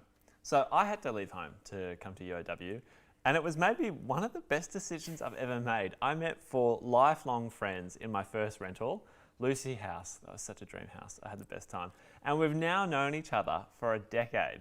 Living away from home can be so much fun. It can also be pretty tough. To tell us all about it, we're joined by Lockie. Hey mate, how you doing? I'm great, how are you doing? Yeah, I'm doing really, really well. That's good. So, before we work out where you came from, what degree do you do? I study an engineering degree. Amazing. Yeah, so it's what I wanted to do out of high school. Always thought I was good with numbers. So yeah, engineering was the base for me. How much fun. All right, where's home? Where's home? Wagga. Wagga. Wagga. Wagga Wagga. So good they named it twice. Loud and proud. I love it. So obviously a little bit too far to drive to uni every day. Yeah, just a smidge. Yeah. And what made you decide to make that leap? It's sort of, Wollongong's sort of like a rural town by the coast. Regional. Yeah. It's, I wanted to move away from home. I was ready to sort of have a bit of space to myself. Spread your duck wings, as it were. Spread my duck wings. So yeah, I wanted to move away. I sort of looked at the engineering courses available while I was in year 12 and sort of was toying up between a couple of different coastal unis, and then decided, you know, Wollongong just has the right feel. Campus is beautiful, stuff like that. I've got to ask, how big was the beach as a draw card? Coming from Wagga Wagga. Massive. I'm not sure if you know this, Wagga has the 9th best beach in Australia. No. Yeah, voted by the people. I think everyone in Wollongong voted. Everyone in Wagga voted, and we got it to 9th. Yeah, nice. Yeah, so having like an actual beach was a really big draw card for me. Salt water. Yeah. Big difference. So good for the skin. Really good for the skin. Yeah, my skin cleared right up when I moved to Wollongong. You're glowing. Humidity. Oh, thank you. Thank you very much. So you moved to Wollongong. Yep. Did you go into student accommodation to start with? Yeah, so my first 3 years I lived on campus. I did the 3 Coolabong options, so I've sort of done them all. Yeah. In my first year I lived with my best mate from high school and 2 randoms that were from Griffith, which is a town near Wagga, so it was nice to have sort of a bunch of rural kids with me. Soul of the earth, country vibes. We do our best. There, I love it. And for those of you at home, Coolabong is like a classic UOW first year student accommodation, isn't it? And Definitely. it really helps kind of cement the friendship straight away. Oh, it does. I now live off campus with a roommate that I met in first year through Wollongong living. So yeah, it's an incredible experience. One of the things I really like about Wollongong are the big communal kitchens. Yes. I find that they tend to be just like a space where you can host events, but people also tend to congregate. And you used to go there for like roast dinners? Yes, yeah. So you don't have ovens like in your like little apartment. They have ovens at the bottom of each. So I'd probably go there once, maybe twice a week, do a big roast with my mates. All right, lamb, pork, beef. What's your favourite? I'm a lamb guy through and through. Interesting. Well, I mean, from the country, I suppose that would make sense. Yeah. I'd say I'm going to go pork. Bit You of like the crackling. crackling? Oh, insane.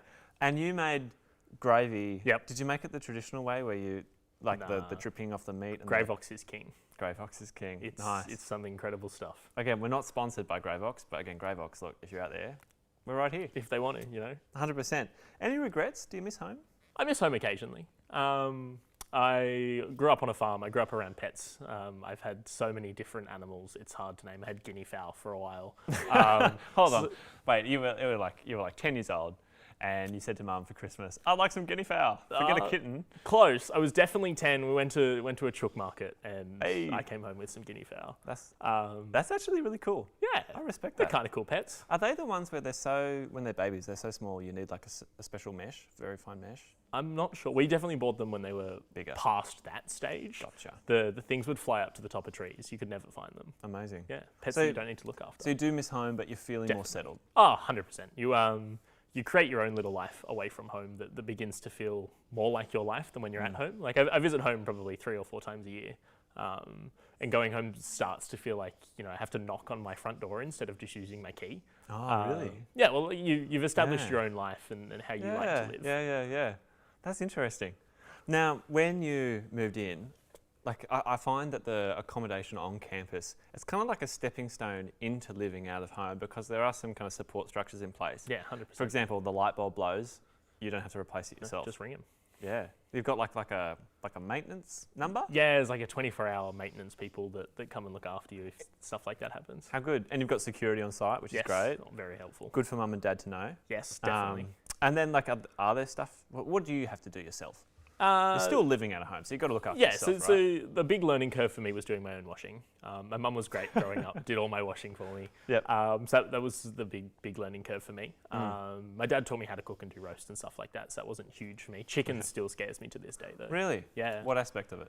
Cooking it. Well, yeah, but like because it's too dry, because it's raw? Well, you don't want it to be raw, but you don't want it to be dry, right? There's like a really nice sweet spot.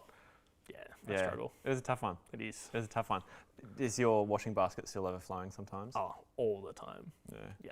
Any like tips or tricks for people wanting to move out of home? You're maybe feeling a little bit anxious about it. Like when you arrive on campus, it could feel super isolating, right? Like you're in this new place, you know no one. What's your advice to those people who are worried about that? I mean, a great thing for me was living with my best mate in first year. Knowing that I was moving up, living with someone that I knew, I wasn't being thrown in with 3 randoms, it was only 2. That was really good to me, but obviously not everyone has that luxury to be able to be like, wow, we're going to the same uni, we're studying the same thing, can we just live together? Yeah, sure.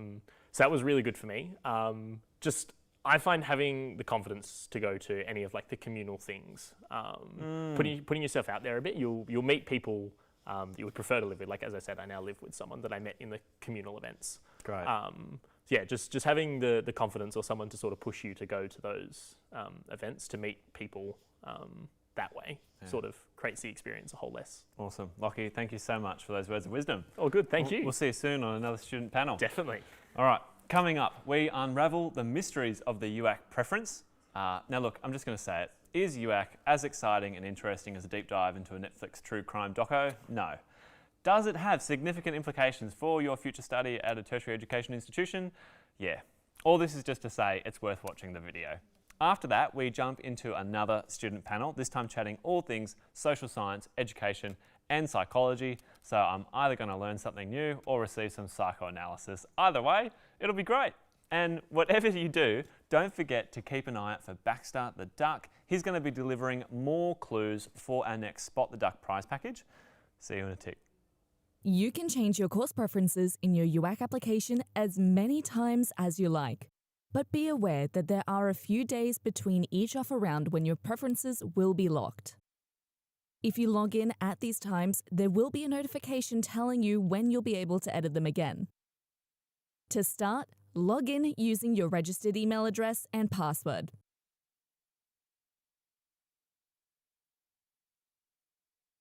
Select the Course Preferences tab. Now you can see your preference list. To change the order of your preferences, click on the up or down arrow below the course you want to move until the course is in the correct position. Or select the icon on the left-hand side of the screen and drag the course to the correct position. After you've made your changes, click the Update button and then the Save and Check button. To remove a course, click the X icon to the right of the course name. Confirm that you want to remove the course, then click Update and Save and Check. To add a new course preference, select Search for Courses, then the Select Institutions drop-down. Select specific universities or colleges to search for their courses or select all. Close the dialog box. Search for courses by entering any of the following: course name, course code, or a keyword. Relevant courses will be displayed. Select one or more courses by clicking on the start dates. Some courses have more than one start date, so take care to choose the correct one. Click on Review Your Preferences. Once you have reviewed your preference list and made any changes to the order, click Update and then Save and Check. If you have any questions about your application, call our customer service team or use our online inquiry form. Hello everyone and welcome back from that UAC adventure. We are here with our next student panel and this time I am joined by Emily and Alana. Guys, thank you so much for coming in. Thanks for having us. Thank you. So to kick us off, I guess, just tell me where you're from and what degrees you're doing. Emily, I might start with you. I'm from a little place called Camden. It's about an hour and a bit away from Wollongong, and I've currently just completed my Bachelor of Psychological Science degree, and now I'm about to start my honours year. Awesome. I'm a Camden boy, born and bred. Represent. Yes, so I'm from the Sutherland Shire. I live about half an hour away, which is really, really great. And I'm in my second year of Bachelor of Social Work at the moment. However, I actually graduated high school back in 2017. I've started a few different degrees, left for a bit and came back last year. Let's talk about that story. So you didn't use an ATAR to get into uni? I got early admissions originally for a Bachelor of Physics, which I started 2018. Deferred for a year and worked over 2019, came back, started exercise science, transferred again with maths education, left in 2022 because I was like, I've got no idea what I wanted to do. And I went and worked retail, and that was where I kind of found out how to use problem solving skills working directly with people, which is where I found my passion for social work. There we go. Yeah. So it took a little while and you've reset. Yeah. Do you have any regrets about all the different stuff that you've done beforehand? Absolutely not. I think all of it, as I said, it really helped me understand how I could best use the skills that I was good at, but also the things that I loved doing with working with people. Yeah, for sure. And Emily, you said you've just finished your degree and you're heading into an honours year. Is that right? Yeah. A lot of people probably don't know what an honours year is. What is it? That's all right. So with a lot of psychology degrees, for example, my one, you'll typically, sometimes will apply for a 4th year accreditation. So it's a partial accreditation to be halfway to becoming a registered psychologist in Australia. And honours year is a mandatory 4th year of study where you'll undergo an honours thesis. So it's kind of like a mini PhD, but it's just 1 year. Like a research project. Pretty much, but without the doctor title added on top of it. And you can do it in a wide range of research areas, all the way from women's mental health to students to how do children find their sense of self, all very interesting stuff. So you kind of pick a research area, you focus on it. For psychology, it's an important part of your accreditation. Oh, of course. But honours is also it's something that can be tagged onto the end of lots of different types of degrees as well. Is that right? Yeah, of course. Yeah, so Bachelor of Social Work has it available as well. It just kind of swaps out a couple of subjects in 4th year. Like engineering has an honours degree. There's lots of different degrees that have honours options with them. Bachelor of Social Work, I've heard that is very practical. You're going out and you're kind of working with people all the time. Yeah. Have you started that? What's it like? Yeah, so the great thing about the degree is that you kind of start doing what we call work integrated learning from the first year. So we have simulation labs where we kind of get to partner up, work with each other and do like simulation conversations to build skills. In third year, you get to do your first placement and you do another one in fourth year. So you do 1,000 hours of placement all up, which is one of the higher levels of placements. That's a lot of hours of placement. It very much is, but there is things around government funding that have been introduced this year so that you can actually access some funding and some payment whilst you're doing that placement and not, of course, working. Yeah, getting a recognition for that. For sure. If you guys had to tell students about like one key important thing about your degree, you want to tell them one thing about Bachelor of Social Work, what would it be? I think Bachelor of Social Work is so incredibly versatile. Like it can go from working actually in certain situations that are similar to like psychology where you're working directly with clients in say mental health situations. You can be working in hospitals. You can be working in government, in prison systems. Like there's so many opportunities and working internationally is a massive opportunity as well, say with not-for-profit organisations. And there's so many skills that you learn from a social work degree that just makes you so versatile. Emily, what about you? Message for the people. I think doing a Bachelor of Psychological Science has really encouraged me to go out of my comfort zone. So my one piece of advice for all of the prospective students out there is to catch all the opportunities that come across your way, because without doing this degree I probably wouldn't be doing all of the volunteer work that I do with Lifeline and eHeadspace, and I probably wouldn't have known what an honours year was or what higher university degrees can be like. Guys, thank you so much. Thank you. All right, now obviously one of the best places to go cram for an exam, which is something that you do at university quite often, is the library. Let's go there next. We'll catch you soon. Thanks, David. There are a lot of fun things to do on campus, but now it's time to talk study. I'm coming to you live from the silent... Sorry, Anna. We're on the silent level of the library, where you have to be silent or risk the shush. But the good news is that you can get a lot of work done here.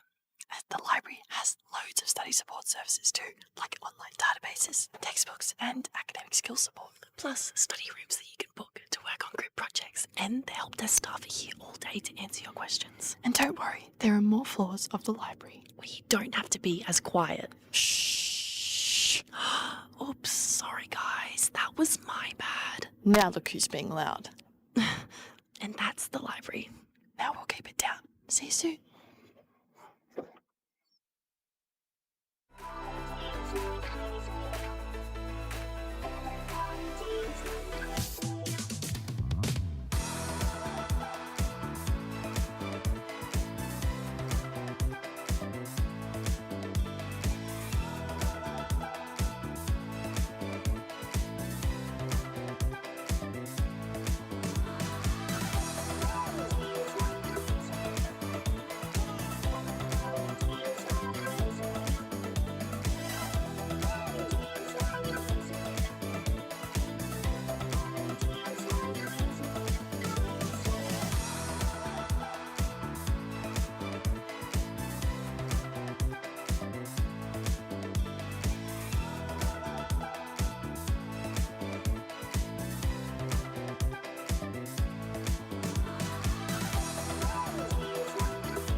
Hello everyone and welcome to the Options Day Live studio.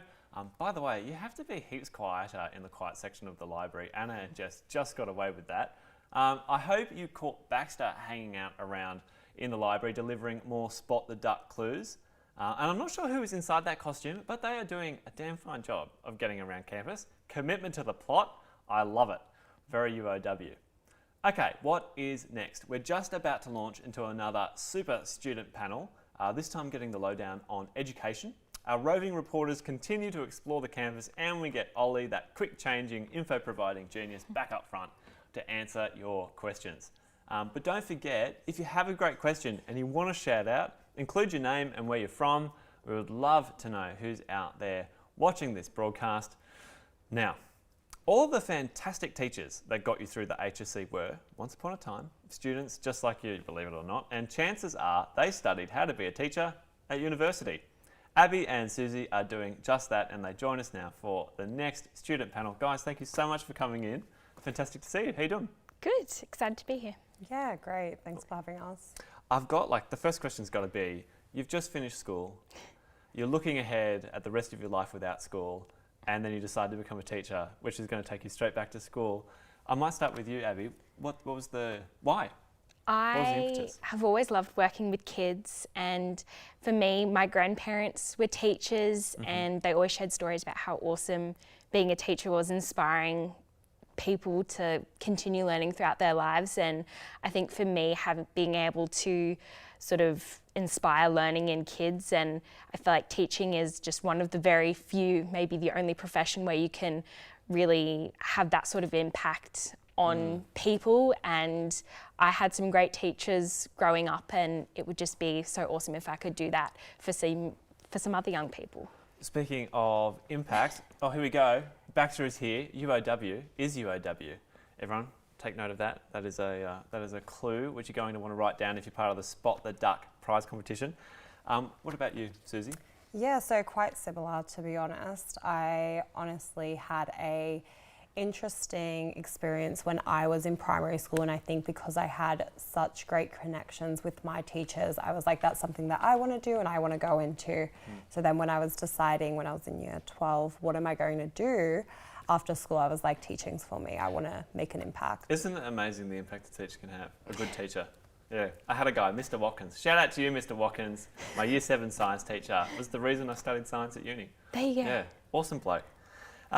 Does learning how to teach people make you guys better at studying? Is this like a life hack for being a uni student? What do you think, Abby? I'd say definitely some of the psychology subjects I studied. It was interesting to learn about how you learn and the different stages you go through when you're learning. Primary teaching, I mean, what you learn in primary school is pretty different to what you learn at uni, but I mean, I think learning is just something that is really important and you can do no matter what stage of life you're in. And so learning the techniques behind learning is really interesting, and then seeing your uni lecturers put that into practice can sort of impact you as well. And actually there's lots of different types of teaching degrees. You've obviously got high school, primary school, early learning. What degrees are you guys doing? Remind me. So I'm primary ed. Primary ed and? Same. Primary ed, 2 primary ed teachers. Yeah. So teaching the little ones. Yeah. Yeah, it's where all the fun happens anyway, to be honest. 100%. They get too naughty in high school. Yeah, that's the reason why I chose primary. There we go. Now, what's the degree been like so far? Have you been enjoying it? Are you able to get out and about and kind of get into the classroom? Yeah, definitely. There's so many different opportunities that you have throughout the degree to do placements and things like that. I was very fortunate. My first placement was in kindergarten. So it was almost like you're learning with them. They were at the start of their journey. I was at the start of my journey. And it is quite literally what you're saying. You know, when you do go into education and you're learning how to do everything, you have to go back to that basic of like, how do I actually teach this now? Like you were in the journey of doing it, but now how do you teach it and how do you do it well as well? Is teaching harder than it looks? Probably, yeah. A lot of people are like, well, I did primary school, so how hard is it? I could just do it. But there's so much more that goes on behind the scenes, and being able to support the little ones in the ways that they need. There's a lot more, I think, than people realise that goes into it, and nurturing each student in how they learn is just so important, and not saying there's only one right way to answer this question, and being like, your way is just as right as anybody else's way, and being able to nurture that is just, so important. Yeah, and speaking of different ways to arrive at the same place, Susie, you came into teaching through UOW College, so a slightly different pathway from someone who maybe used ATAR and then the UAC rounds and that kind of process. What was that like? Yes, it was very different. I was very fortunate to get an early admissions offer. So that's like before you've done your HSC and things like that. However, it wasn't what I applied for. I applied for, Bachelor of Primary Education, but I got the university entrance program with the college. So it's slightly different in terms of the course and things like that. I was looking at it and I was like, oh, this isn't the course I applied for, what's going on here? And then I ended up speaking with someone from the college and they went over everything with me. They explained that this is a pathway program. And when I did it as well, I was very fortunate because it was so foundational level in like how you do everything in university and how you do everything at a higher level, that I got a lot of support when I did go into my bachelor. I was able to do things and do them at that level that it's needed. So with like referencing, report writing, essays, all of that, it's quite different from high school, definitely. So yeah, 100%. And Abby, teaching is a big thing at the moment. Like a lot of governments are really pushing for people to become teachers. There's a shortage of teachers. It's often on the news. Yeah. Can you, is it exciting to go into a workforce where people really need you at the moment? Absolutely. And it's really great to see communities as well get behind you. And I often, go and speak to, friends of people or, parents, whatever. And I tell them, oh, I'm studying primary education. And they always say, we need you, good on you. And it's just it's so nice to have that support from the community as well. There are a lot of sort of graduate programs as well that you can be a part of, going out rural.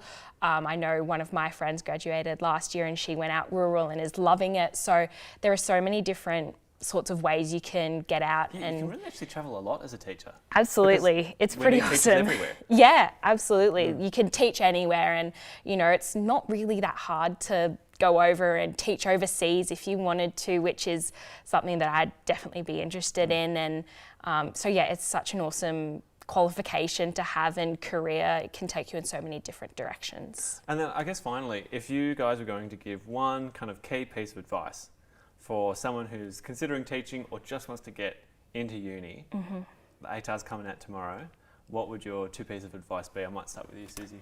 I think it would definitely be just looking at what's your end goal and then what's going to be the best pathway for you. How are you going to figure out getting to that end goal? If it is teaching, obviously you're going to need to get a degree.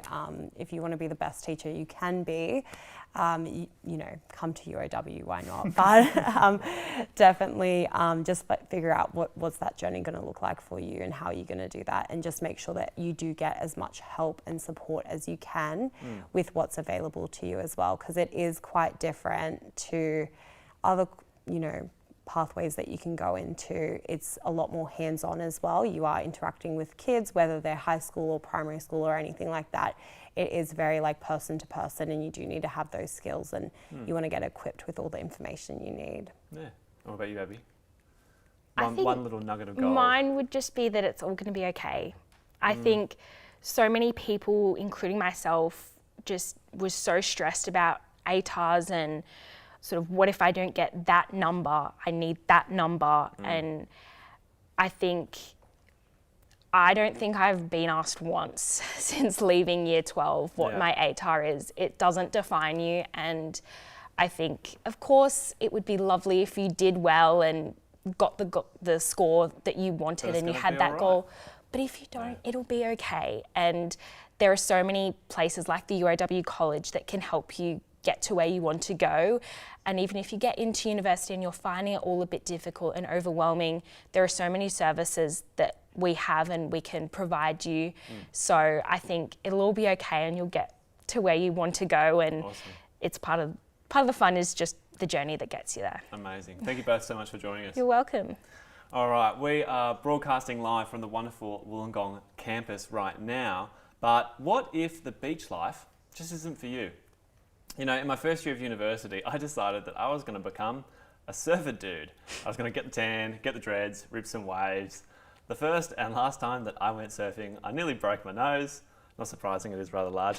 And I swallowed a lot of seawater. All of this is to say that just like surfing isn't for everyone, neither is Wollongong. So what would a day in the life of a student at our Liverpool campus, for example, look like? Let's find out.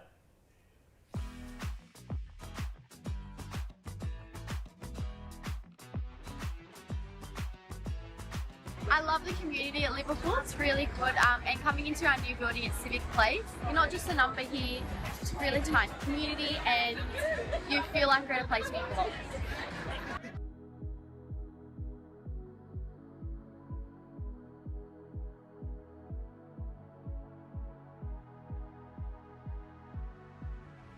You can absolutely expect to get from UOW a diverse experience. I think you will get a quality experience and I think you will get life skills.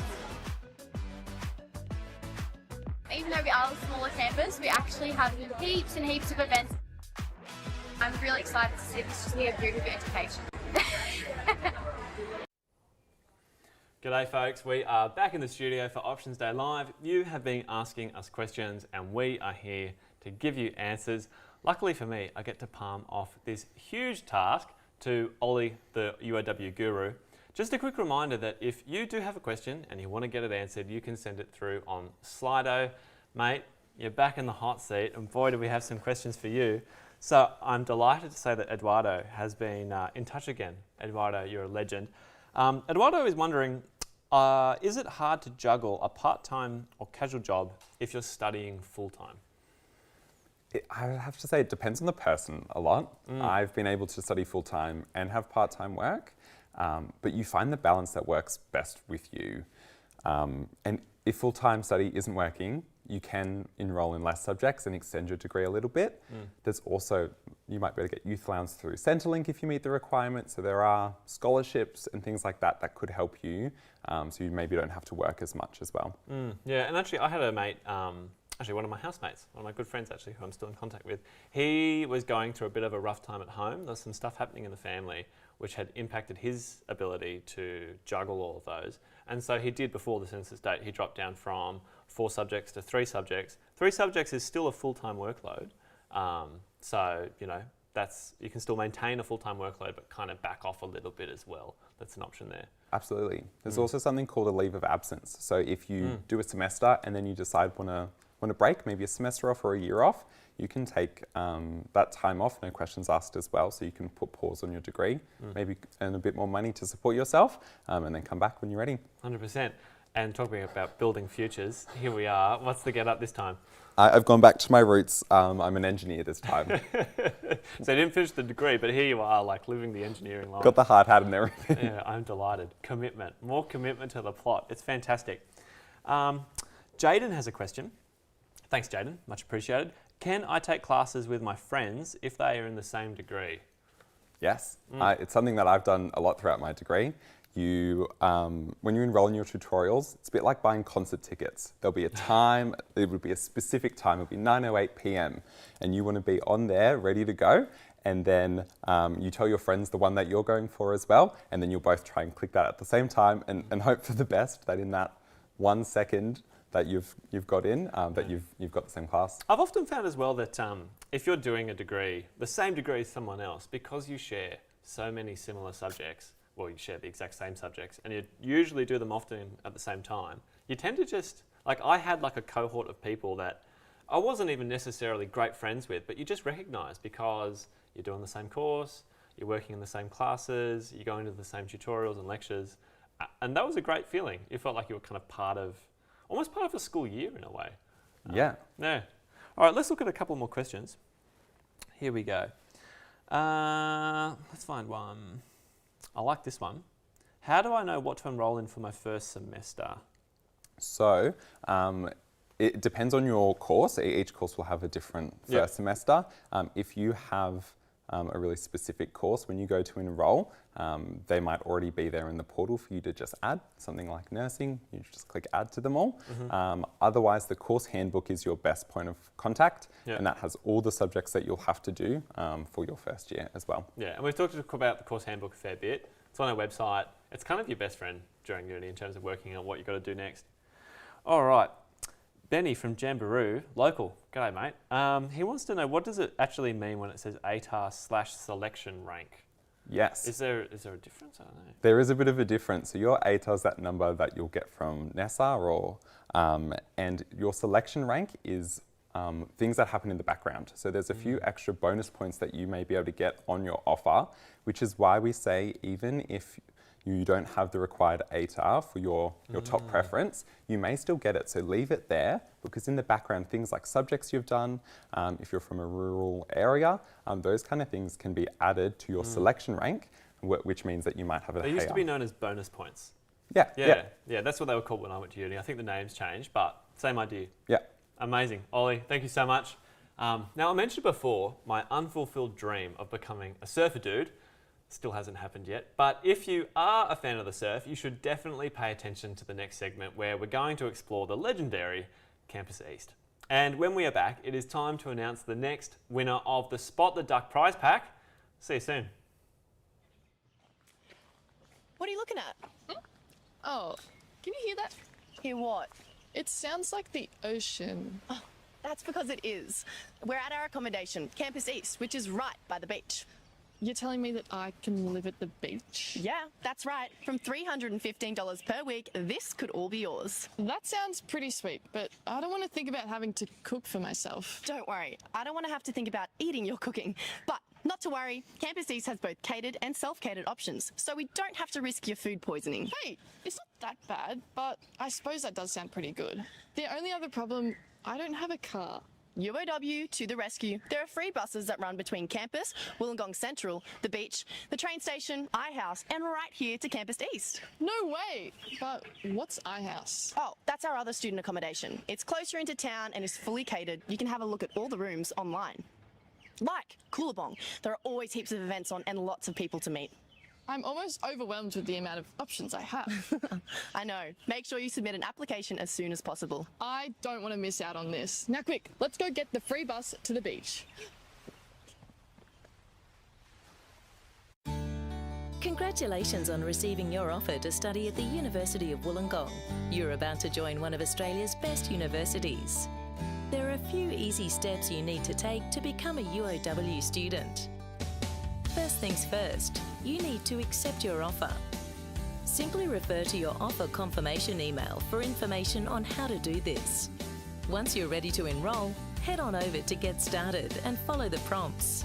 Don't worry if you get stuck throughout the enrolment process. Simply look for the blue Help button on each screen for detailed instructions. To activate your student account, you'll need to use your student number and date of birth. You can find your student number in the email you received with your offer to study. You'll then need to check your personal details and confirm your citizenship. Next, you'll need to upload a photo for your student ID card. There are some guidelines to follow, so please familiarise yourself before you upload your photo. We'll let you know when you can collect your card on campus. If you're an international student, your photo will be taken when you attend campus.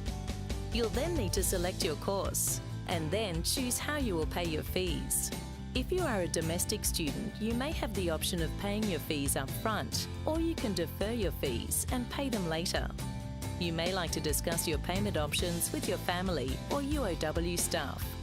In order to proceed with your enrolment, please be sure to select a payment type for both tuition and for the services and amenities fee. You'll then need to select your major if you're doing one and enrol in your subjects. You can review the recommended subjects for your course on the Get Started website. Once you've completed your enrolment, you are officially a UOW student.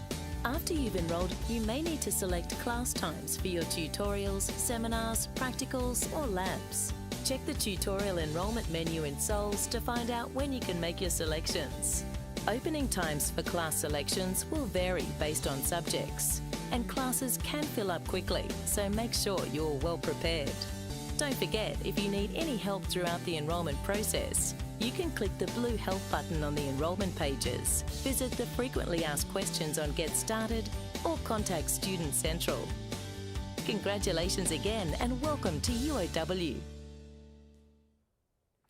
Ladies and gentlemen, welcome back to Options Day Live, and I'm delighted to say we have just hit the second hour of the broadcast. This of course means it's time to announce the winner of the second Spot the Duck prize pack worth $400. And oh look, there's a feathered friend right here with the results. Here we go, crack it open. Here we go. Ewan, you're the winner, mate. And we don't know where you're from again. It'd be great to know where all these people are from, but Ewan, well done. You have just won. Congratulations. Enjoy the adventures. And if you've got some incredible pics, make sure that you tag us at #ThisIsUOW. We would love to see what you get up to. I personally would love to see what $52 worth of frozen yogurt looks like. If you're just joining us and wondering how you too could win a $400 prize pack, the game is simple. It's called Spot the Duck, and all you have to do is keep an eye out for Baxter, our mascot duck, write down the different words that he holds up during the broadcast, piece it all together into a sentence, and then send it to us when it's complete. First in gets the mullah. And then the next round, actually, I should give you a clue about the next round. The next round has 3 clues to look out for. Good luck to all the contestants out there. If you are looking for knowledge, as well as vouchers to incredible adventures, you can also send us questions using Slido. Don't forget, there's a link in the description and on our website. We will be answering some of those questions shortly, and we'll also be getting all the deets on STEM and engineering degrees from some current students. Finally, we're going to take a look at how to study and have a holiday at the same time. At university, we call this exchange. But first, we're in Wollongong, and let's be honest, have you really visited the Gong if you haven't visited the lighthouse? And actually have one of those soft serve ice creams they sell. Yum. Anyone got any ice cream?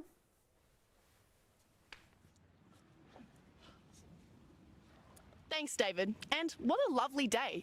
We've moved off campus to the iconic Wollongong Lighthouse. It's home to one of Wollongong's unofficial mascots, the seagull. They're very welcoming, especially if you're holding chips. Classes are just one part of the story. The other part is Wollongong itself, and it's got a lot more to offer than just study. And what a view! Wollongong is famous for its coastline with incredible beaches, surf and ocean pools to choose from. But it's not just the ocean. There's also heaps of great restaurants, hikes, nightlife and adventures to be had. Everything is just so close. The campus, the beach, the city centre, they're all just minutes apart. You can finish class, grab your board and be surfing before sunset. Or grab a coffee and watch the sunrise right here at the lighthouse. So whether it's study, city life or the great outdoors, Wollongong has it all.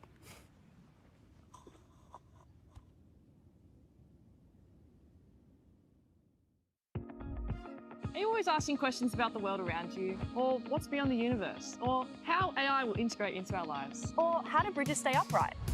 If this sounds like you, then an engineering and information science degree at UOW might be just what you're looking for. You'll join a community of creative problem solvers who find solutions for the future. You'll learn from leading experts in their field while also getting the chance to flex your new skills in real-world settings. Engineering and information sciences have a long history at UOW. These are some of our oldest study areas, starting over 50 years ago with roots in steelmaking and mining. UOW is recognised globally for its strong engineering subjects. A degree from UOW opens doors.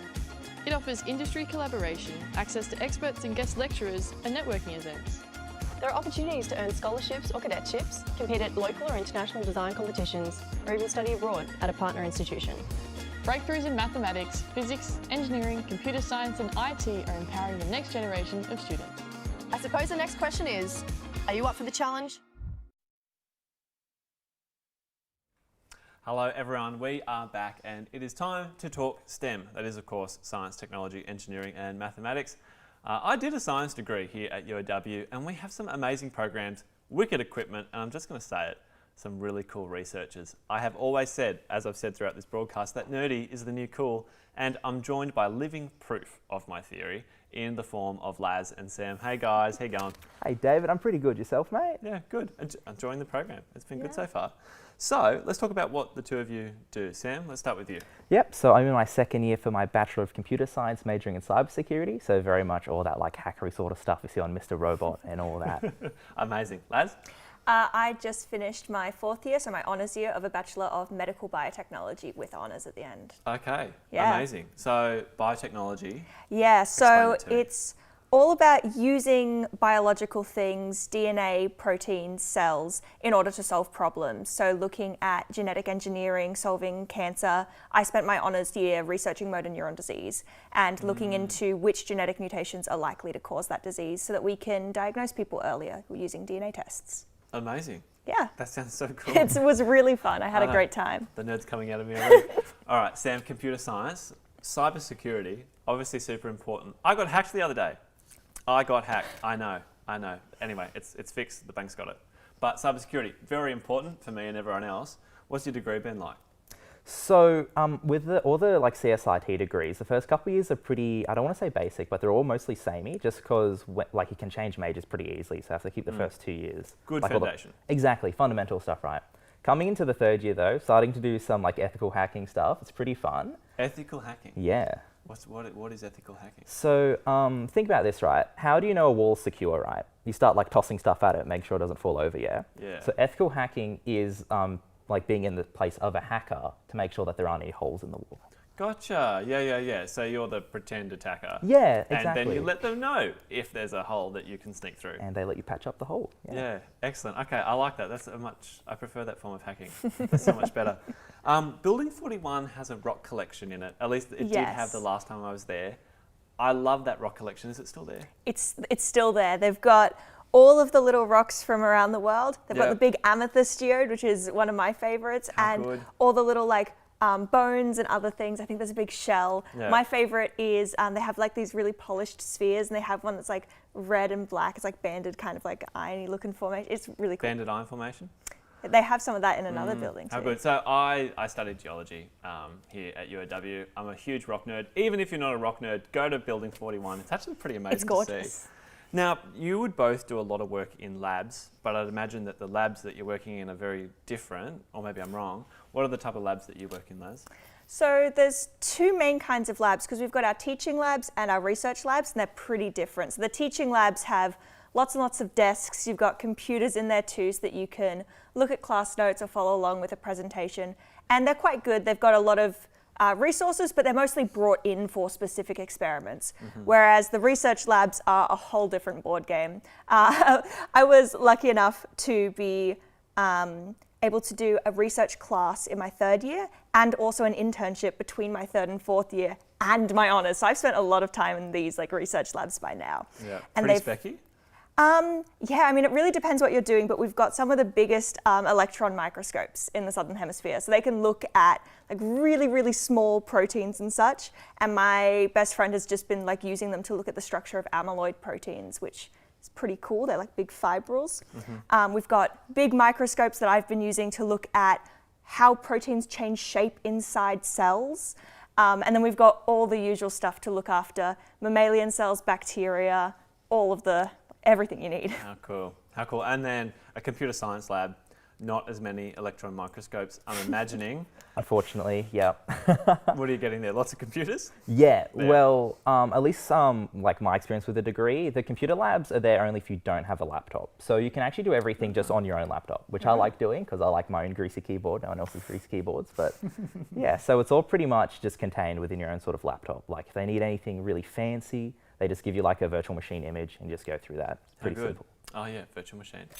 Yeah. There you go. Like a remote desktop? I had to learn about them the other day. Blew my mind. Kind of like a computer in a computer. So like very controlled environment. Oh, cool.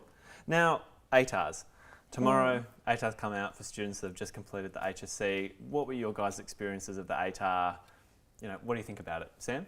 Well, for me personally, I didn't go through UAC at all. I just went through early admissions on UOW. I was really keen going here, as you can probably imagine. Yeah. So my ATAR literally meant nothing to me as soon as I got my early admissions. I was just there to stick it through the HSC.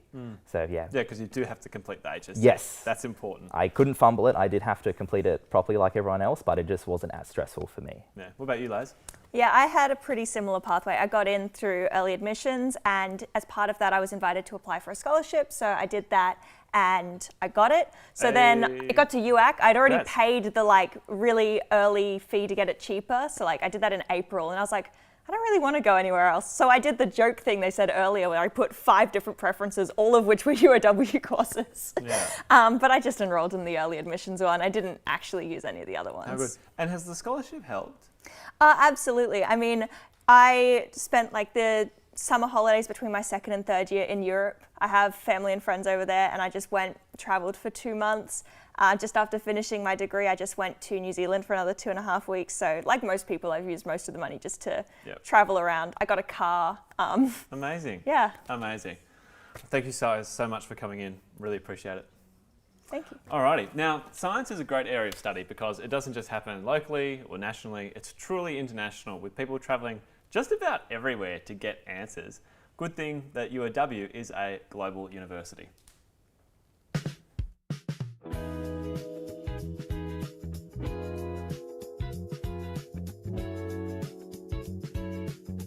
Hi, my name's Maddie. I'm a UOW student who's studied on exchange at the University of Copenhagen here in Copenhagen, Denmark.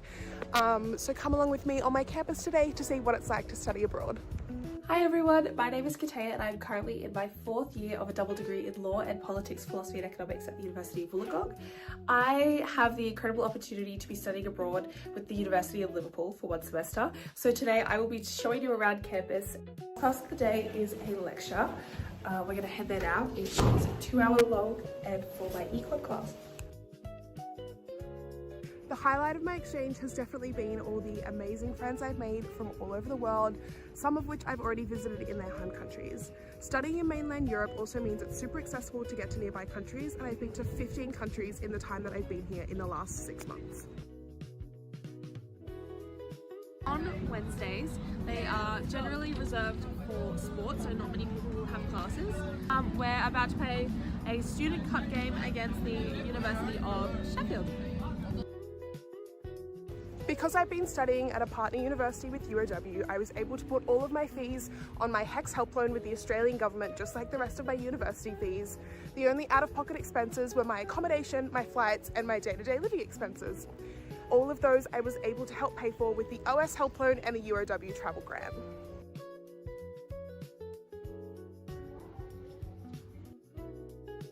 So we are heading back home for the day. Finished up classes. It is dark now and it is only like 5 o'clock. That is a massive difference that I have noticed here. But thanks for following me around today. And yeah, we're clocking out.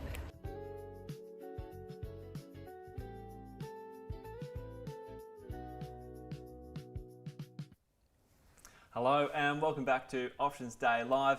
Lockie and Gemma are joining us now for our second STEM student panel, and we're dedicating this one to engineering. Guys, thanks so much for coming in. Lockie, welcome back. Thank you. Yeah, thanks for inviting us. Great to have you guys here. So, engineering. You need maths for engineering. Yes. Unfortunately, yes. Yeah, unfortunately. You have to be decent enough at maths, I think. Yeah. Let's talk about it. Like, are we talking general maths, advanced maths? How comfortable should we be with maths to become an engineer? Pretty comfortable, I would say. Like, as advanced as possible. Yeah, I did Extension 1 maths in high school, and it definitely helped. First year engineering maths is very similar to Extension 1 maths. So it sort of confirmed all of the stuff that I sort of struggled with in high school, but definitely advanced. I would really recommend. But it's doable and there's lots of support there. Oh, as well. definitely. Absolutely. Like you can go through UOW college if you're worried about the level of maths that you have to do. Yeah, they offer bridging courses, and you can also do like PAL, which is our peer assisted learning sessions. That's basically where there's other students who have done really well in the courses previously, and they use them to sort of teach you. Yeah, and they've just done it. So and they've just done it, and they're also students, so they can break it down in a way that you can understand. Yeah, good. There's obviously lots of different types of engineers out there. Yeah. So many. At what point do you have to decide, oh, I'm going to be an electrical engineer, or I'm going to be a mechanical engineer, or all the other types? Is there like a particular point? What's the process? So first year is general, so you don't have to declare a major in that first year. I think they recommend that it's by like in your second year that you've declared a major. I'm only just in my second year now, so still trying to decide, but yeah, about halfway through your second year is when you generally have to have locked something in by. Yeah. I picked mechanical. I like how things work. So yeah, generally halfway through second year is like the sort of the concreted when you've got to have stuff. Yeah. How good. And then obviously there's a lot of learning that you have to do, but have you got opportunities to kind of get outside, get hands-on, maybe go and work with an engineering firm? Is that a thing that you do? Yeah, absolutely. Yeah. So you've got a placement that you get to do, and it's 420 hours. Okay. 420? Yeah, generally paid hours too, which is good. Hey, paid hours, even better. And also, if you're really, paid hours. if you're really good at it, and you're really applied and passionate, and you're there on time, often people get jobs out of it. So you can sort of like graduate with a job. Waiting for you. Oh, that's such a good point. Yeah. Well, I suppose if you spend 420 hours working with the same people. Yeah. If they like you, they're going to probably give you a job. Yeah. Oh, good. And paid as well. Yeah. Love it. Fantastic. So in terms of engineering, a lot of the time you have to do honours. Yes. I think, do you have to do honours? If you want to call yourself an engineer, And yes. Okay, so to be registered as an engineer, you have to do honours. Yep. Just to explain again, what is an honours year? So, no, you go. So an honours year is sort of a self-driven project, basically. You get to research something that specifically interests you. Yep. So your own boss, you get to, if you want to go into the lab and do your stuff at 5 o'clock in the afternoon and work till midnight, you can. If you want to do it on a Saturday, you can. So it's nice to sort of have that flexibility of researching something that you want to do instead of a lecturer saying, this is what you have to learn for this semester. So it's a whole year worth of sort of a project that you want to learn something about. Yeah, absolutely. Good. And again, like I said, that gets you accredited. And this is like a global, if you become an engineer at UOW, we're part of an accord, which means you're recognised globally as an engineer. Yes. So you're also an engineer in another country as well. Yeah, if you wanted to go to Columbia to do engineering, nothing's stopping you. Yeah, how good. So it's a truly global degree then. Yeah. Yep. Yeah. When you guys were coming into the university, what was your ATAR journey? I find it's always different for different people. What about you? So I have sort of an interesting ATAR journey. I applied through early admission, not into engineering. I got into physics, maths, double, got in through that, and then applied through UAC to engineering. I sort of didn't know what I wanted to do. Yep. So into engineering, I got in through UAC, but I didn't take my early admissions offer. Yeah. Yeah. Okay. So different sort of to what other people have I guess said. you don't have to take it if you don't want to. Yeah. Yeah. And then what about you? What was your journey into university? My pathway was a little different. So I hated high school when I was there, and I dropped out at the end of year 11. So you didn't get an ATAR? No, I didn't get one at all. I was a pastry chef for 10 years before I contacted the university and said, hey, I'd like to be an engineer.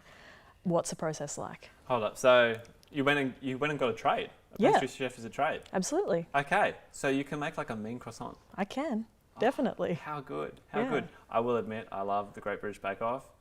And the fact that you can make a mean croissant is a source of much excitement. Yes. What was that process like? As in going through the college? Well, spending so much time after school, not going to uni.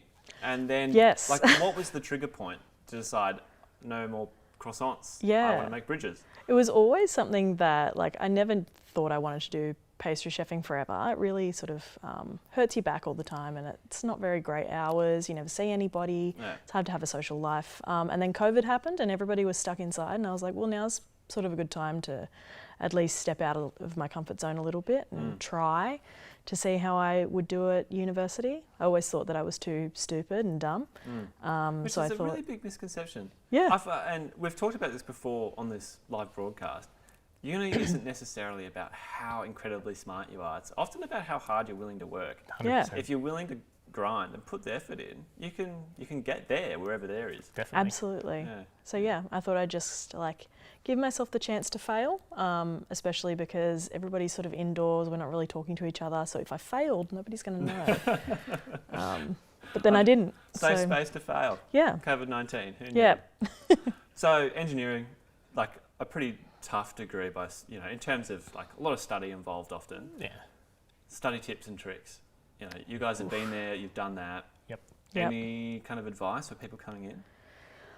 My best study trick is to sort of read a paragraph, or you're doing an equation or something. You want to read it, put it down, and then try and write it down. So I think it's called a blurting method. I use that, and I use Pomodoro timers. So, all right. Which is just basically not related to baking. No, they're not. So it's basically just a timer of an interval where you study and then an interval where you rest. Great. And I find that I really need to sort of plan my rest intervals, because otherwise I'll just play around on my phone and then I've wasted the day. And then, Lockie, really quickly. Yeah. Studying. Yeah. Yeah, I do lots of that. I generally just try and chip away at things slowly. Look at due dates, work on things for an hour at a time, sit it down, go do something else, play a video game, go for a run. Have a break. Yeah. Fabulous. Too good. Thank you both so much for coming in. Thank you so much for having us. All right. So now, have you guys, actually this is an important point, have you guys ever heard of the engineering duck? The engineering duck. The I think I have. In the middle of the duck pond lawn? Yeah. So the engineering duck, very quickly, engineering students made a duck. This was ages ago. It's like a statue. The university didn't want it, and the engineering students were very upset, so they sunk a pylon into the middle of the duck pond, and then that's where it sat. Did this actually happen?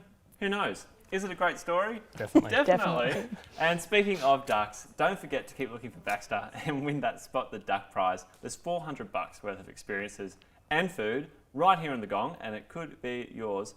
Now, if I plonked you guys down in the duck pond lawn and I said, I want you to go somewhere which is relaxed, you can maybe go and like chill out with some friends. What's the closest spot? Unibar. Unibar. The Unibar. Let's go to our roving reporters, Anna and Jess, who I believe are there right now. Thanks, David. We're here at the renowned Unibar trying to test our UOW knowledge. So, how often does the Unibar host trivia? I know this one. Every Wednesday at 5:30 p.m. during the semester. Ding! That's correct. Although popular, trivia isn't the only event that the Unibar hosts. There's also weekly drag bingo and a whole host of live gigs throughout the year. Very true. Unibar is way more than just a study spot. It's the on-campus destination for delicious food, live music, and good times with friends. Yeah, absolutely. Like I saw Peking Duck last year and the energy was next level. And on Tuesdays, I come to get the iconic $5 hot chip and gravy roll. But if that's not even your thing, don't stress. There's a new food special every day. So, whether you want to watch a game on the big screen or see a live show or just chill outside with your mates, gosh, the Unibar is for you. Are you hungry? Starved. Let's go get something to eat.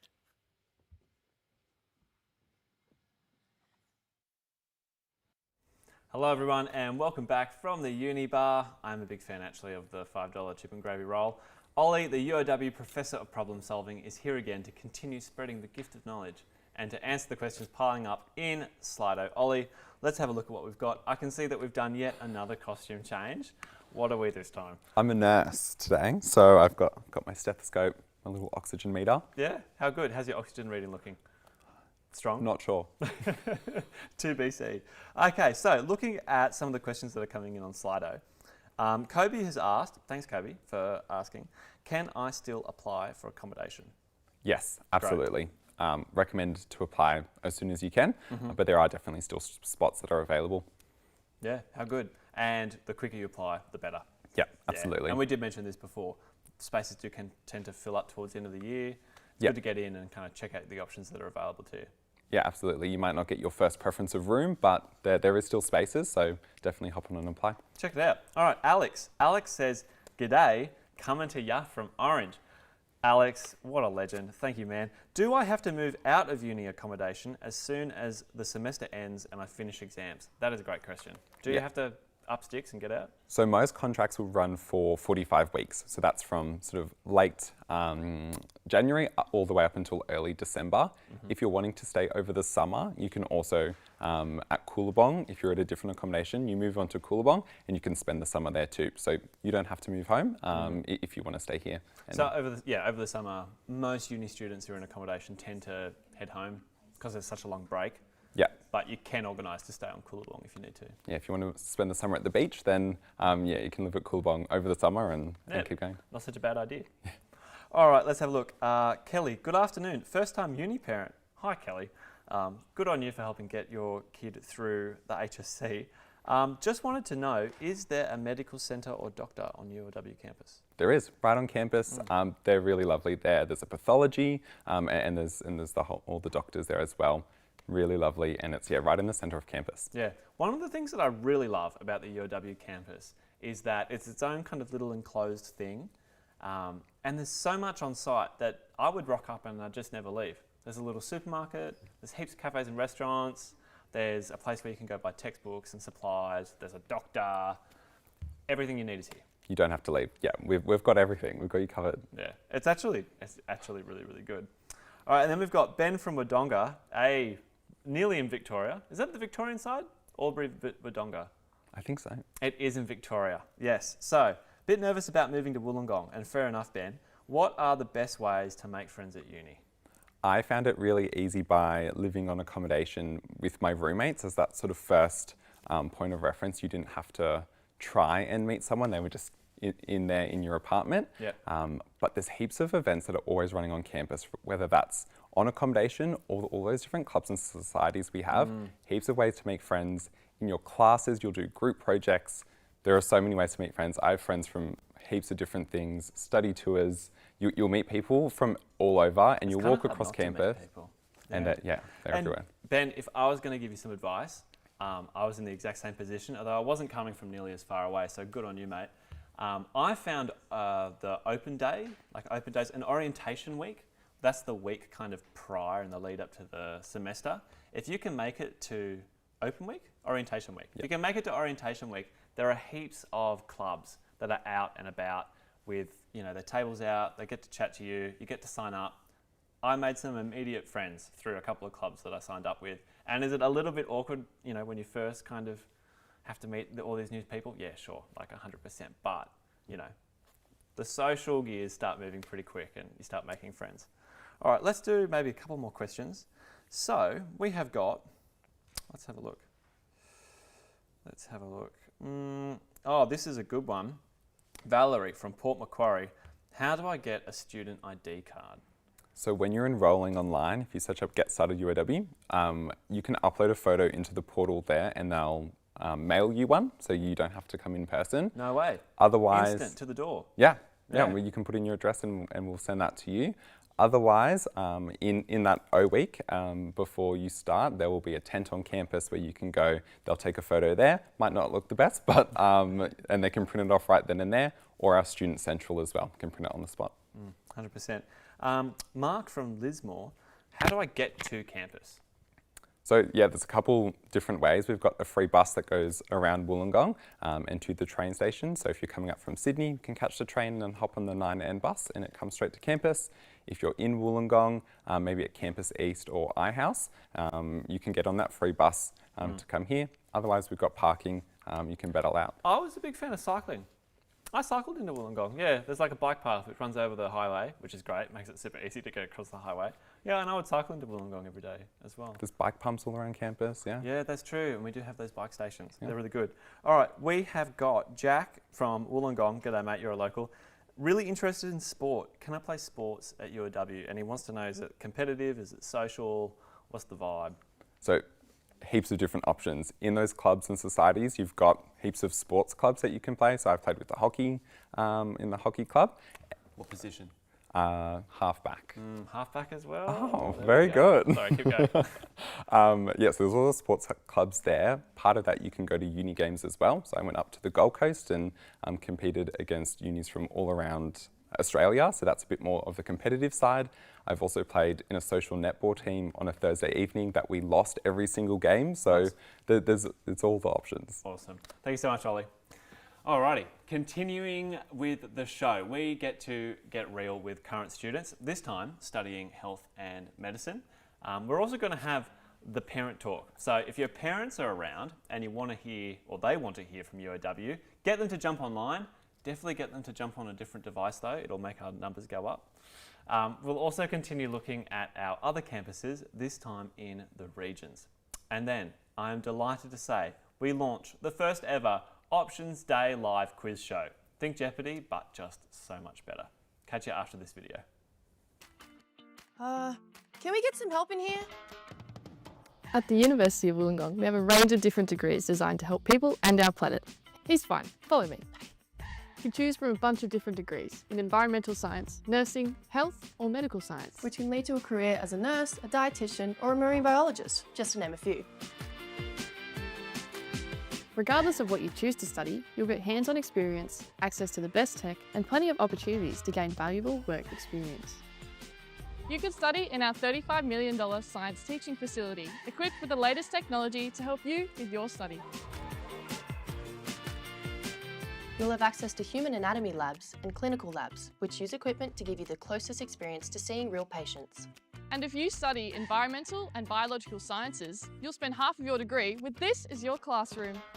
Our campuses neighbour diverse landscapes, which are ideal for fieldwork. Our academics are experts in their study areas, and their groundbreaking research is integrated into your course material, so you're always learning the latest info. We have a strong connection with industry, with placements built into our programs. Which means you'll graduate with practical skills, ready for a career with a world of opportunities. Hey, great work, Doc. Thanks. Alrighty peeps, welcome back. You have just discovered yet another piece of university jargon. SMAR is not a weird spread or condiment for your toast. It's actually our science, medicine and health faculty. Our health and medical degrees are super popular at UOW. I was actually chatting with a new friend that I made the other day. It turns out that they really want to come to UOW to do graduate medicine. This probably isn't a surprise for our next guest, Cody, because you study medicine as well. Mate, thank you so much for jumping on. How you doing? Thank you. Yeah, great. Good to be here. Thanks. Yeah. So what do you study? What's your... So this year I just finished my Bachelor of Pre-Medicine, and I'm super excited. Next year I'm starting in the Doctor of Medicine, so the postgraduate medicine. Yeah, so I start that next year. And pre-medicine is designed to be like kind of a one-way track for you want to become a doctor. You do pre-med? Yeah, so it's a nice way to sort of dip your toe in the water before you go, all into med school, which is, a really big effort. There's a lot of time and effort involved. Yeah. So it's a nice way to make sure that this is definitely for me. You learn some of the important skills, and then if that's what you want to do, then you can sort of... And it's definitely for you? That. Yes, yeah, absolutely. At what point did you decide, you know what, I'm going to keep pushing this the whole way, I want to become a doctor?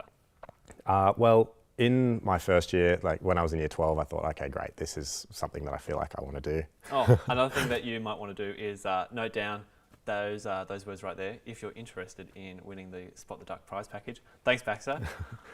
Yeah, so in year 12, I thought, okay, this is something that I want to do. I'm pretty good at science, and there's lots of science involved in medicine. Okay, cool. I got to uni. There's nothing really in year 12 that caters for medicine. You have biology and chemistry, but there's no real like physiology or anatomy or that sort of thing. You do that at uni, you jump in the anatomy lab, you're working with, real life or real cadavers. And what is that like, working with a cadaver for the first time? The first time it's definitely confronting, but they work us up to it. You're exposed early on, so if it's something that's not for you, you don't sort of go the whole way through your degree and then realise that the blood, I'm a bit squeamish. Sort of thing. I was going to say, it would really suck to work super, super hard, do all of your exams, go through a whole degree, arrive in hospital, and then there's arterial blood going all over the place, and you freak out and you realise, whoa, I don't want to become a doctor. So you are exposed to that type of stuff. Yeah, exactly. So that you know. Exposure early on, I think, is really valuable. And yeah, like I said, you'll find out straight away, this is for me, this isn't for me. And then that way, if it's not, you can sort of pivot and maybe take on a career that's less hands-on or less in your face in the hospital sort of thing. What was your journey in terms of the ATAR? So I was lucky that, I did fairly well at school, which made ATAR day for me. I wouldn't say any less stressful because I was still waiting on that, that big day, the number, to make sure. I was still waiting. I didn't know that I was going to come to UOW straight away. I was still weighing up my options like a lot of people would be. So it was nice that when I did get the number, it was something that I was happy with, and it opened up a lot of doors for me. So I was very fortunate like that. And it was a weird day because some people were really happy, some people were sad, and some people just didn't care at all. So, but the ATAR is a lot of different things to different people. Yeah, exactly. But now that I'm here, everything sort of worked out in the end. And it's sort of been touched on earlier today that once you're at uni, it doesn't really come up again. It's that initial step, and then it does become a bit taboo, doesn't it? For sure. You really don't want to be the guy that brings up ATAR. What did you get? What was your ATAR score? Yeah, it doesn't really come up anymore. So and I think that's a recognition that it doesn't matter anymore. You're all through. Yeah, however you got there, you're all there. You're all in the same boat, and now it's just about, okay, what's the next step? And for a lot of people, for me in pre-med, that was graduate med. So then there's other exams and other things to worry about, and the ATAR sort of got left behind pretty quickly. Yeah. So for someone who's keen to look in the medical space, maybe you don't want to become a doctor, but you're keen to just start exploring this area, any advice on what degrees you might want to look at, or even just like, what to do in general when it comes to uni? I think anything in the health space is people first, and you've got to remember that it's not like business where you're working with money and stats, you're working with people. So whatever that profession is, you want to make sure that you're a people person, and maybe you're not the most outgoing person, maybe you're shy, and that's why you can work in surgery where you don't have to talk to people as much, right? Yeah, I guess you don't talk to many people in surgery. Yeah, and if you're someone who's very caring and very patient, then you might go down the lines of social work or nursing, or something that's a little bit more sort of patient focused. Yeah, 100%. So I guess there's different courses for different horses, as the expression goes. Yeah. So if you do find that the arterial blood and bodily fluids just isn't for you, you can then also head into something like research rather than becoming like a practitioner. Yeah, it's very easy to switch around, and I find that in my first year of pre-med, I had a lot of classes with people from the other allied health disciplines as well. So the exercise scientists, dietitians, so that you could sort of swap and change between each of the courses. The fundamentals, the anatomy, the chemistry, the biology, they're all covered in first year, and then what you do with those after that, you might be able to make a bit more of an informed decision once you've done a little bit of time at uni. Do you like UOW? Yes, absolutely. Why? What is it about UOW that kind of makes you like coming here every day? I think UOW, we're interesting in that we're a younger university. So I think we're big enough to contend with the big names, but I think we're also small enough that you're not just a number, you're not just your student number. You'll run into people every day. Your lecturers and your tutors, they get to know you and they actually care about you, which when you're doing something that's quite challenging, having that support network there is really, really valuable. Yeah. And it's fun. Yeah, absolutely. Fantastic. Thank you so much, Cody. Really thank appreciate you. it. Cheers. And it's true, university really is actually fun. Students like coming to class, and here are some of the reasons why. Hey, I'm Anna. And I'm Jess. And today we're at the University of Wollongong chatting to some students. Come on, let's go. Oh, this way. Can you tell me what you love about UOW? Looks great. I love all the coffee. I love eating. I love the overall feel of the campus. I think it's just a great community space. The feel of campus. Everyone's really, really inclusive and lovely. Like, everyone's so lovely. Like, I don't think I've ever met a rude person. So many people, new people from all around the world. I love the darks. We have no shortage of ducks at UOW, I can assure you. You meet tons of people. Like, I'm probably the only person I know from my hometown that's out here, and I've already made some great friends. This is awesome. Thank you so much. Like, even just the fact that, we're chilling kind of in nature the whole time. Like, just sitting and reading a book between the gaps that I have between classes. What's your favourite part of UOW? Definitely all the streams and ponds. They're beautiful. And do you think UOW is providing you with the right opportunities? I think it provides a whole range of opportunities. There's all different sort of groups you can be a part of. Some of our lecturers are like real industry professionals and like big names in the industry. What do you love most about university, and how is it different to high school? Uni, you get to focus on what you love and pursue your interests. And have you found it's easy to make friends here? Yeah, I knew I'd make good friends here. Good people are drawn to Wollongong. There you have it. Thanks for hanging out with us today. Okay, so this next segment is for the mums and dads and carers out there. Shout out to you, by the way. Well done on getting your child through the HSC. That's no small achievement. University is a big change from school. Your child might well be leaving home to go to uni and starting to face all the new challenges that come with being a young adult. I am joined by Deb Niche, our parent and school engagement specialist, who is also a parent herself. Correct. How you, Deb? Hi, David. I'm good. How are you? Yeah, good. So I guess let's start with the whole raft of support services that UOW has. Can you rattle off some of those for me? If you were a parent sending your kid off to uni, what are some of the support services you'd be interested to hear about? There's so many, but I know we don't have long, so I'll go as quick as I can. So from an academic point of view, we've got maths and learning support advisors. So if their maths skills aren't quite up to speed, they can drop in and get some assistance with their numeracy for all different university degrees. Then our learning skills advisors can help them with things like writing essays, learning how to reference for university degrees when they're doing their academic writing. Then we've got things like bridging courses. So if your young person's coming to university and they're worried about the fact that they didn't do any chemistry or physics or biology at school, and maybe their degree requires that, they can do a bridging course in February before they start, so they feel really confident when they start their first classes. No, it's between 1 and 2 weeks, depending on which one you do. Doesn't cost very much at all, but will just help them learn some of the terminology that they might start hearing in their first year university subjects in those kind of science and medical degrees. As far as sort of if a student's coming to university that has a disability, whether that's a permanent disability or even if they've had a short-term injury, we've got a really large access and inclusion team that can meet with them one-on-one, look at what their individual support needs are and prepare an adjustment sort of plan for them to make sure that they succeed whilst they're at university. There's counsellors available for them. Our students have access to our 24-hour, all year round sort of wellbeing support line. There's relaxation pods for them if they get stressed out. They can go and sort of have a relax between classes. So much support available. And then also from a faculty point of view, Within each of our faculties, they've got student support advisors or heads of students that can help them if they want to change their enrolment in any way or their study load. Yeah. So much support available. Yeah, and Baxter's here to support students as well. If you're watching at home, make sure you note down those 2 words of impact. Hopefully you might be in the run for that $400 Spot the Duck prize. Deb, I feel like if you're a parent, understandably you want your child, once they leave uni, to get a job. Definitely. Yeah, what do those outcomes look like? How confident can parents be that this is going to help their child's career? Oh, really confident. UOW has an outstanding reputation for preparing our graduates to go out and make an impact from day one. And employers are surveyed every year about the quality of university graduates, and UOW always punches above our weight in terms of how our graduates are prepared for the workforce and how much they can make a valuable contribution from day one, and that's what the employers that we survey tell us about our graduates.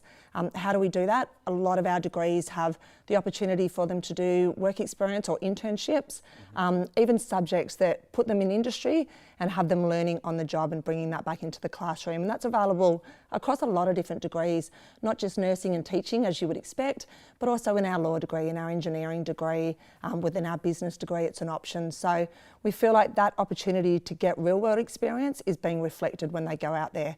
And we sit at about, I think it's just over 88% of our graduates have employment within 4 months of graduating university. So we're pretty happy with that. Yeah, and that was me too. Left uni, got a job. It was great. Yeah, and look at you now, still a success. Back at UOW. Yeah. If you're sending your child off to university, obviously security and safety is important on campus. Can you talk a little bit about that? Yeah, definitely. So all of our students, when they come along to orientation, are encouraged to download the Safe Zone app. This means that if they were ever in need of a security guard, they can hit that up and they know where they are on campus at any time. It's an incredibly safe place, so I'm not envisaging they will need to use it, but they are certainly encouraged to download it. They can also, if they've got a class till say 8:30 at night, because we do teach quite late, they can actually book a security escort. So if their car is parked, out in the neighbouring streets, or if they live at Wollongong Village on campus, they can organise for a security guard to walk them back to their accommodation or their car as well. So lots of safety options. If they lock themselves out of their accommodation, that's probably going to happen too, where they leave their fob at home. And we have accommodation advisors as well that they can call on throughout the night and get them back inside as well. Okay, yeah.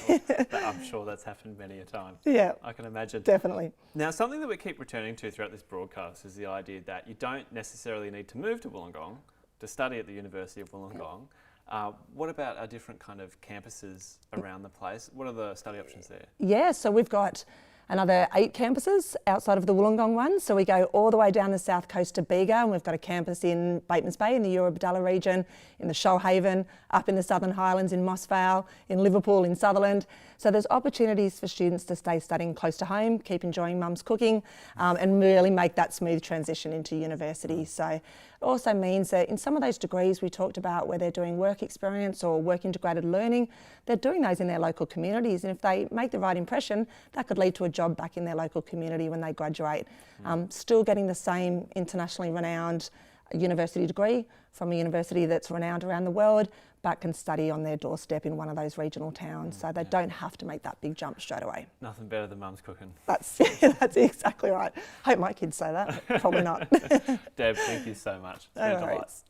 And one of our regional campuses, speaking of going regional, is in Bega. Let's now meet Kayla, one of our alumni, to tell us what it's like down there.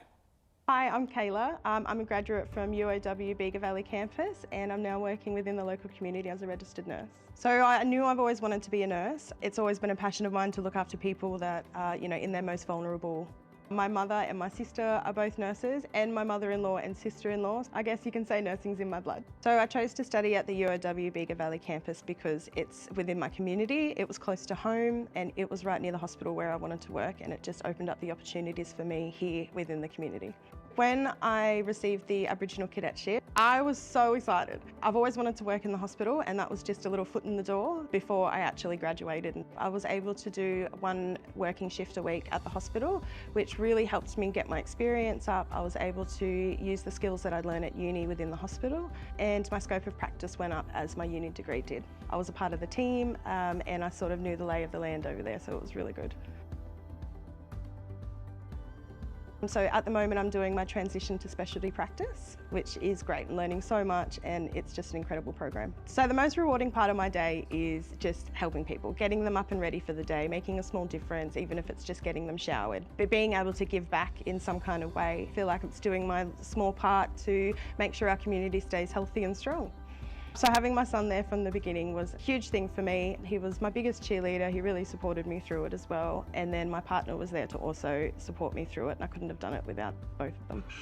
Also, doing my nursing degree allowed me to have the knowledge to be able to help young kids, you know, especially my son, if anything had happened, if he'd injured himself, or it made it a whole lot easier. I feel really proud to be a nurse, and I couldn't have done that without doing my degree here at UOW. You know, it's such a profession that I can go around and say, I'm a nurse, and I'm really proud of that. I feel like these small regional campuses like Bega Valley are really good because it draws people in and gives them a pathway to be able to work within their community. We're so lucky to have this campus here at Bega Valley.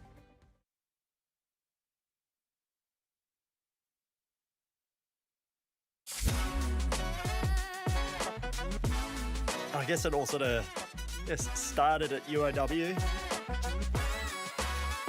In those formative years when you're kind of like finding your people, that club was like what brought us all together.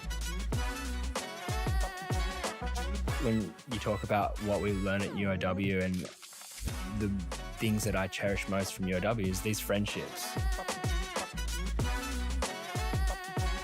We went to the uni bar one night for celebrations leading into O Week, and Grant admitted that he had a bit of a crush on me. If it wasn't for the young friends that I made at uni that really helped me through, I probably wouldn't have got there.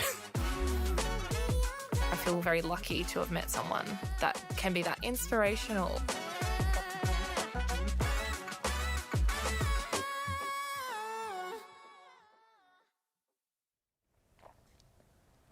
Ladies and gentlemen, the time has come for, let's be honest, the highlight of this show, the Options Day Live quiz.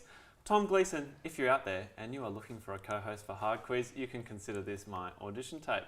And for the students playing at home, you can play at home. Using Slido, you can send in your answers to the quiz. It's multiple choice. It's kind of like Kahoot. If you're a school student, I'm sure you've done Kahoot. Slido is going to create a leaderboard based on how many questions you got right and the amount of time you took to answer. First place gets you a $200 voucher to Fun Lab. Think arcades, 10-pin bowling. Second place is in line for $150 to explore UOW cafes. I might be vying for that one. And the third place gets what actually is definitely my favourite prize of this entire show, a $100 Yochi voucher. That is so much frozen yogurt. Can you imagine the brain freeze? We also have some of our students joining us, and also Deb, who I suppose was once a student. Guys, thank you. We've got Emily, we've got Cody, and we've got Deb. The rules of this game are pretty simple. First to buzz in, you get a shot at the question. 1 point for a correct answer, 2 points off for a wrong answer. Your questions start now. How many campuses does UOW have in Australia? A, 10, B, 5, C, 7, D, 9. Deb, rocketing to the front. Answer is? D, 9. The answer is D, 9. That is correct. Question number 2. Which of the following is not one of UOW's undergraduate student accommodations? A, Bangalore. B, iHouse. C, Coolabong. D, Campus East. Cody? A, Bangalore. It is indeed Bangalore. These people know their stuff. Question number 3. When does the 2026 autumn session start? 3rd of March.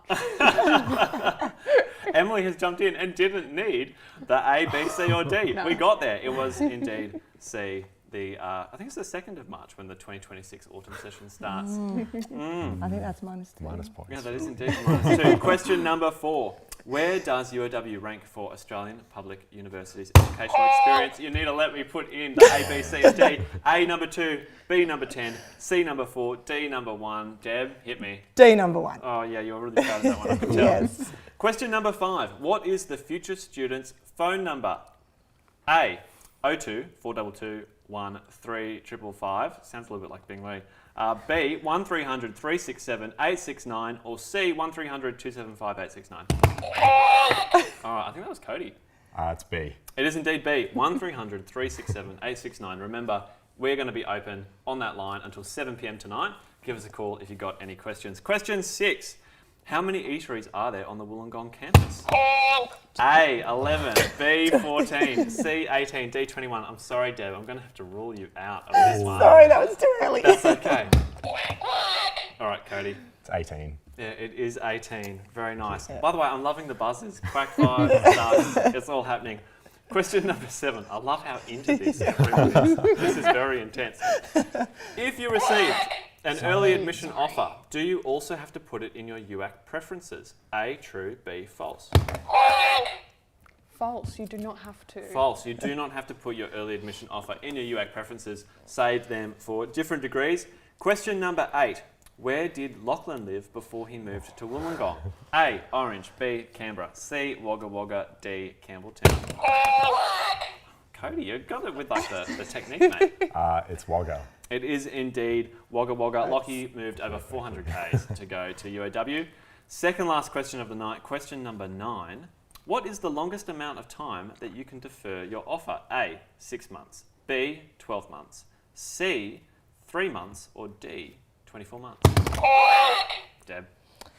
B, 12 months. It is indeed 12 months. You can defer your course for up to 1 year, no longer. And no questions asked. Last question of the night. Are we ready? Yes. Let's go. Which year was UOW officially established as an independent institution? A, 1951, B, 1970, C, 1989, or D, 1975? Emily, I'm going to give it to you. Was it 1975? It was indeed 1975. In 2025, this year, UOW celebrated 50 years as an independent institution. All right, everyone, we're going to be back with a very last Q&A, and we're going to be back with the results of this final quiz. We'll get that to you next. But first, a couple of videos. We'll catch you in a mo. So, you've just rocked up at UOW. Here are some questions that we get. So, what's there to do on campus? There's plenty to see and do on campus. If you're hungry, you can hit up one of our many cafes or restaurants, or even go to the grocery store. Or you could stop by the Uni Bar, which is famous for its chip and gravy roll. We even have a pharmacy, a salon, and a post office. Or you could go to the gym, the pool, and we have a sports field too. I really want to travel. Should I take a gap year before starting uni? Here's something that might change your mind. UOW's Student Exchange Program lets you study abroad while earning credits towards your degree. We've partnered with over 250 unis in 45 countries, giving you the option to study overseas for a semester or a year. You'll travel the world, make lifelong friends and memories, and better yet, you'll get to keep your degree on track, so no delays or setbacks. And most students say that was the best part of their uni experience. What do I do if I'm struggling with my coursework? So starting uni can be a big change, but don't worry, there's lots of support to help you settle in. UOW offers free services and resources to help make your transition to uni that little bit easier. One of these great resources is PASS, the peer-assisted study sessions. They're held weekly by senior students who have aced that subject before. PASS sessions help you understand tricky concepts, build new skills, and connect with other students in a friendly and supportive environment, helping you to do your best. Is it easy to meet new people at uni? It's so easy to make new friends. In some courses, they have over 100 students, so you're bound to find your crowd. But remember, everyone's in the same boat, so don't be afraid to put yourself out there. If you're keen on meeting like-minded people, why not join a club or society? There's something for everyone, from volleyball to Swifties. So there you have it. We'll see you around.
Isn't it amazing what you can get up to in 50 years?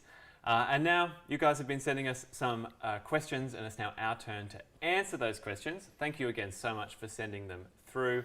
Ollie, this is our swan song together. Let's jump in right now with more questions from the audience, and then at the end we'll get to the winners of Spot the Duck and the Options Day Live quiz. Mate, you're back in like your civvies. How's it feel to finally be able to beat you? I'm a marketing student this time. Nice. I like it. Very well done. All right, so the questions have continued to come in. Let's have a look at the last ones that we're going to do. Amir from Annandale, thanks Amir for sending us this question. Can I study overseas and will it count towards my degree? Absolutely, you can study overseas. You can do as little as 2 or 3 weeks on a short study course, up to 12 months overseas, and usually that will all count towards your degree. It's good to start looking at it early so that if you've got elective space, you can make sure that you're not extending that at all. Yeah, I think that's a good point. I was looking at doing a study overseas, doing exchange, and I just didn't get on top of it in time, and so I didn't end up doing it. And that was kind of more on me, to be honest. Like, you need to start looking really quite early to line it up for your second year, because there's a lot of paperwork and stuff that you need to make sure you've got. Yeah, it's after your first semester, if you're interested. Yeah, start having a look into it. Start checking it out. Mohammed from Chatswood has asked, how do you choose a degree that's right for you? This is a good question. My parents want me to do pre-med, but I want to do social science and I don't want them to be upset. That's a very fair question. How do you navigate that?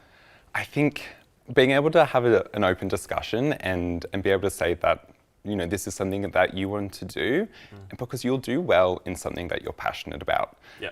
I've tried a few different degrees and I wasn't doing so well because I wasn't as interested in it.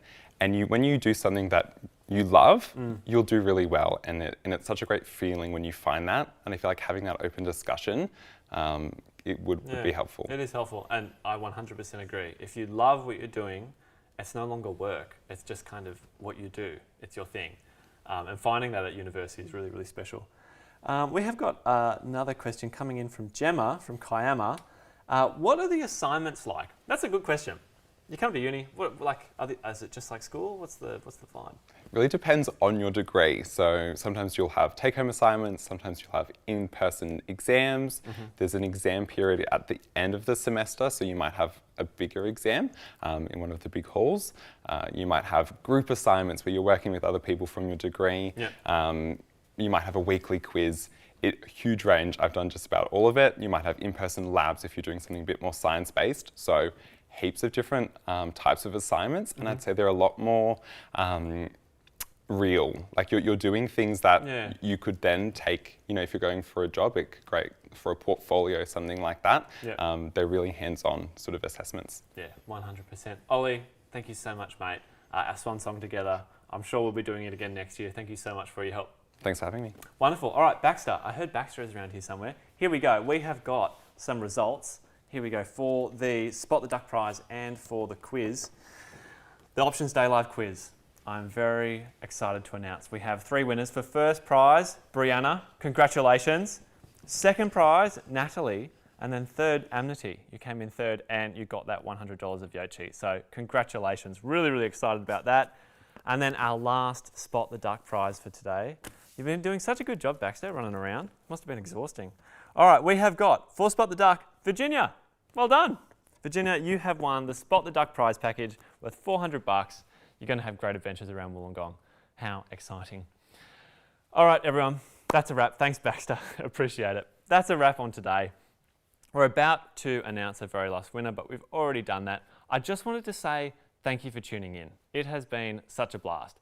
My experience of tertiary education is that it doesn't just change your life, it actually changes who you are. If you're open-minded, if you're willing to say yes to pretty much everything and have a bit of faith in the journey and in yourself, it doesn't really matter what your ATAR is tomorrow. You're going to be just fine. Just having an ATAR opens so many new doors. And once you're here at UOW and you're part of the family, that's usually the last time you're going to be asked what score you got in the HSC. We have got a lot done together in the last 3 hours of this broadcast. Imagine what you can get up to at UOW for the next 3 years. And with those little nuggets of wisdom imparted, it is time to announce our winner. We have done that. Thank you so much for all of your questions on Slido. Remember, if you do end up buying $52 or $100 worth of frozen yogurt all at once, I want pictures. Tag the uni so that we can see this extravagance. Really, really appreciate it. Finally, if you need to email us, if schools need to email us in particular, you can do that at schools-engagement@uow.edu.au. Thank you so much for attending. Be amazing. Find your why at UOW. Good luck tomorrow. I'll see you next time.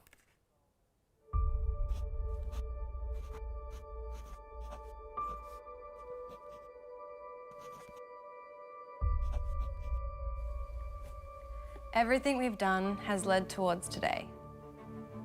But graduation seems singular. After all, it's one day, one degree, one end and one beginning. Think about it this way though. If we divide today by 4 years, or 5 years, or 3 years, or 8 years, the equation becomes clearer. Because today isn't just an event or a graduation or a moment of change. It's what we've created through 24 subjects. 11 all-nighters. 357 books read.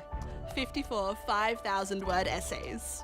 40 monologues critiqued. 154 films watched. And 4 films made. Let's be real though. Our experience is way bigger than just the classroom. You've got to factor in 665 hypotheses, 6 heated dramas, 2 semesters abroad, 5 new cultures experienced, 12 concerts attended, 843 waves ridden, 169 hours lounging around, 17 dance parties, 2 major heartbreaks, and more lifelong friendships than we can count.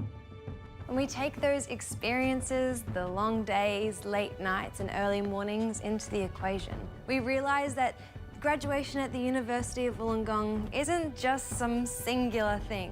that it's a transition from finding our purpose to changing our world with the purpose we found. That our passport to the future has been stamped. With the mark of a globally respected education. And most importantly, we realise the moments that led up to this are a tapestry, a symphony, an equation, a 65,000-year-old history.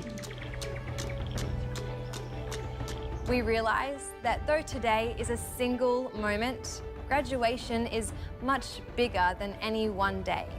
Because, like an algorithm made up of bits of code, or a building built from many bricks, or a community built from many different people, today is the result of our experiments, experiences, tests, trials, and victories. So that's what we celebrate today. Not the cap, not the gown, but the infinite number of moments we shared at the University of Wollongong.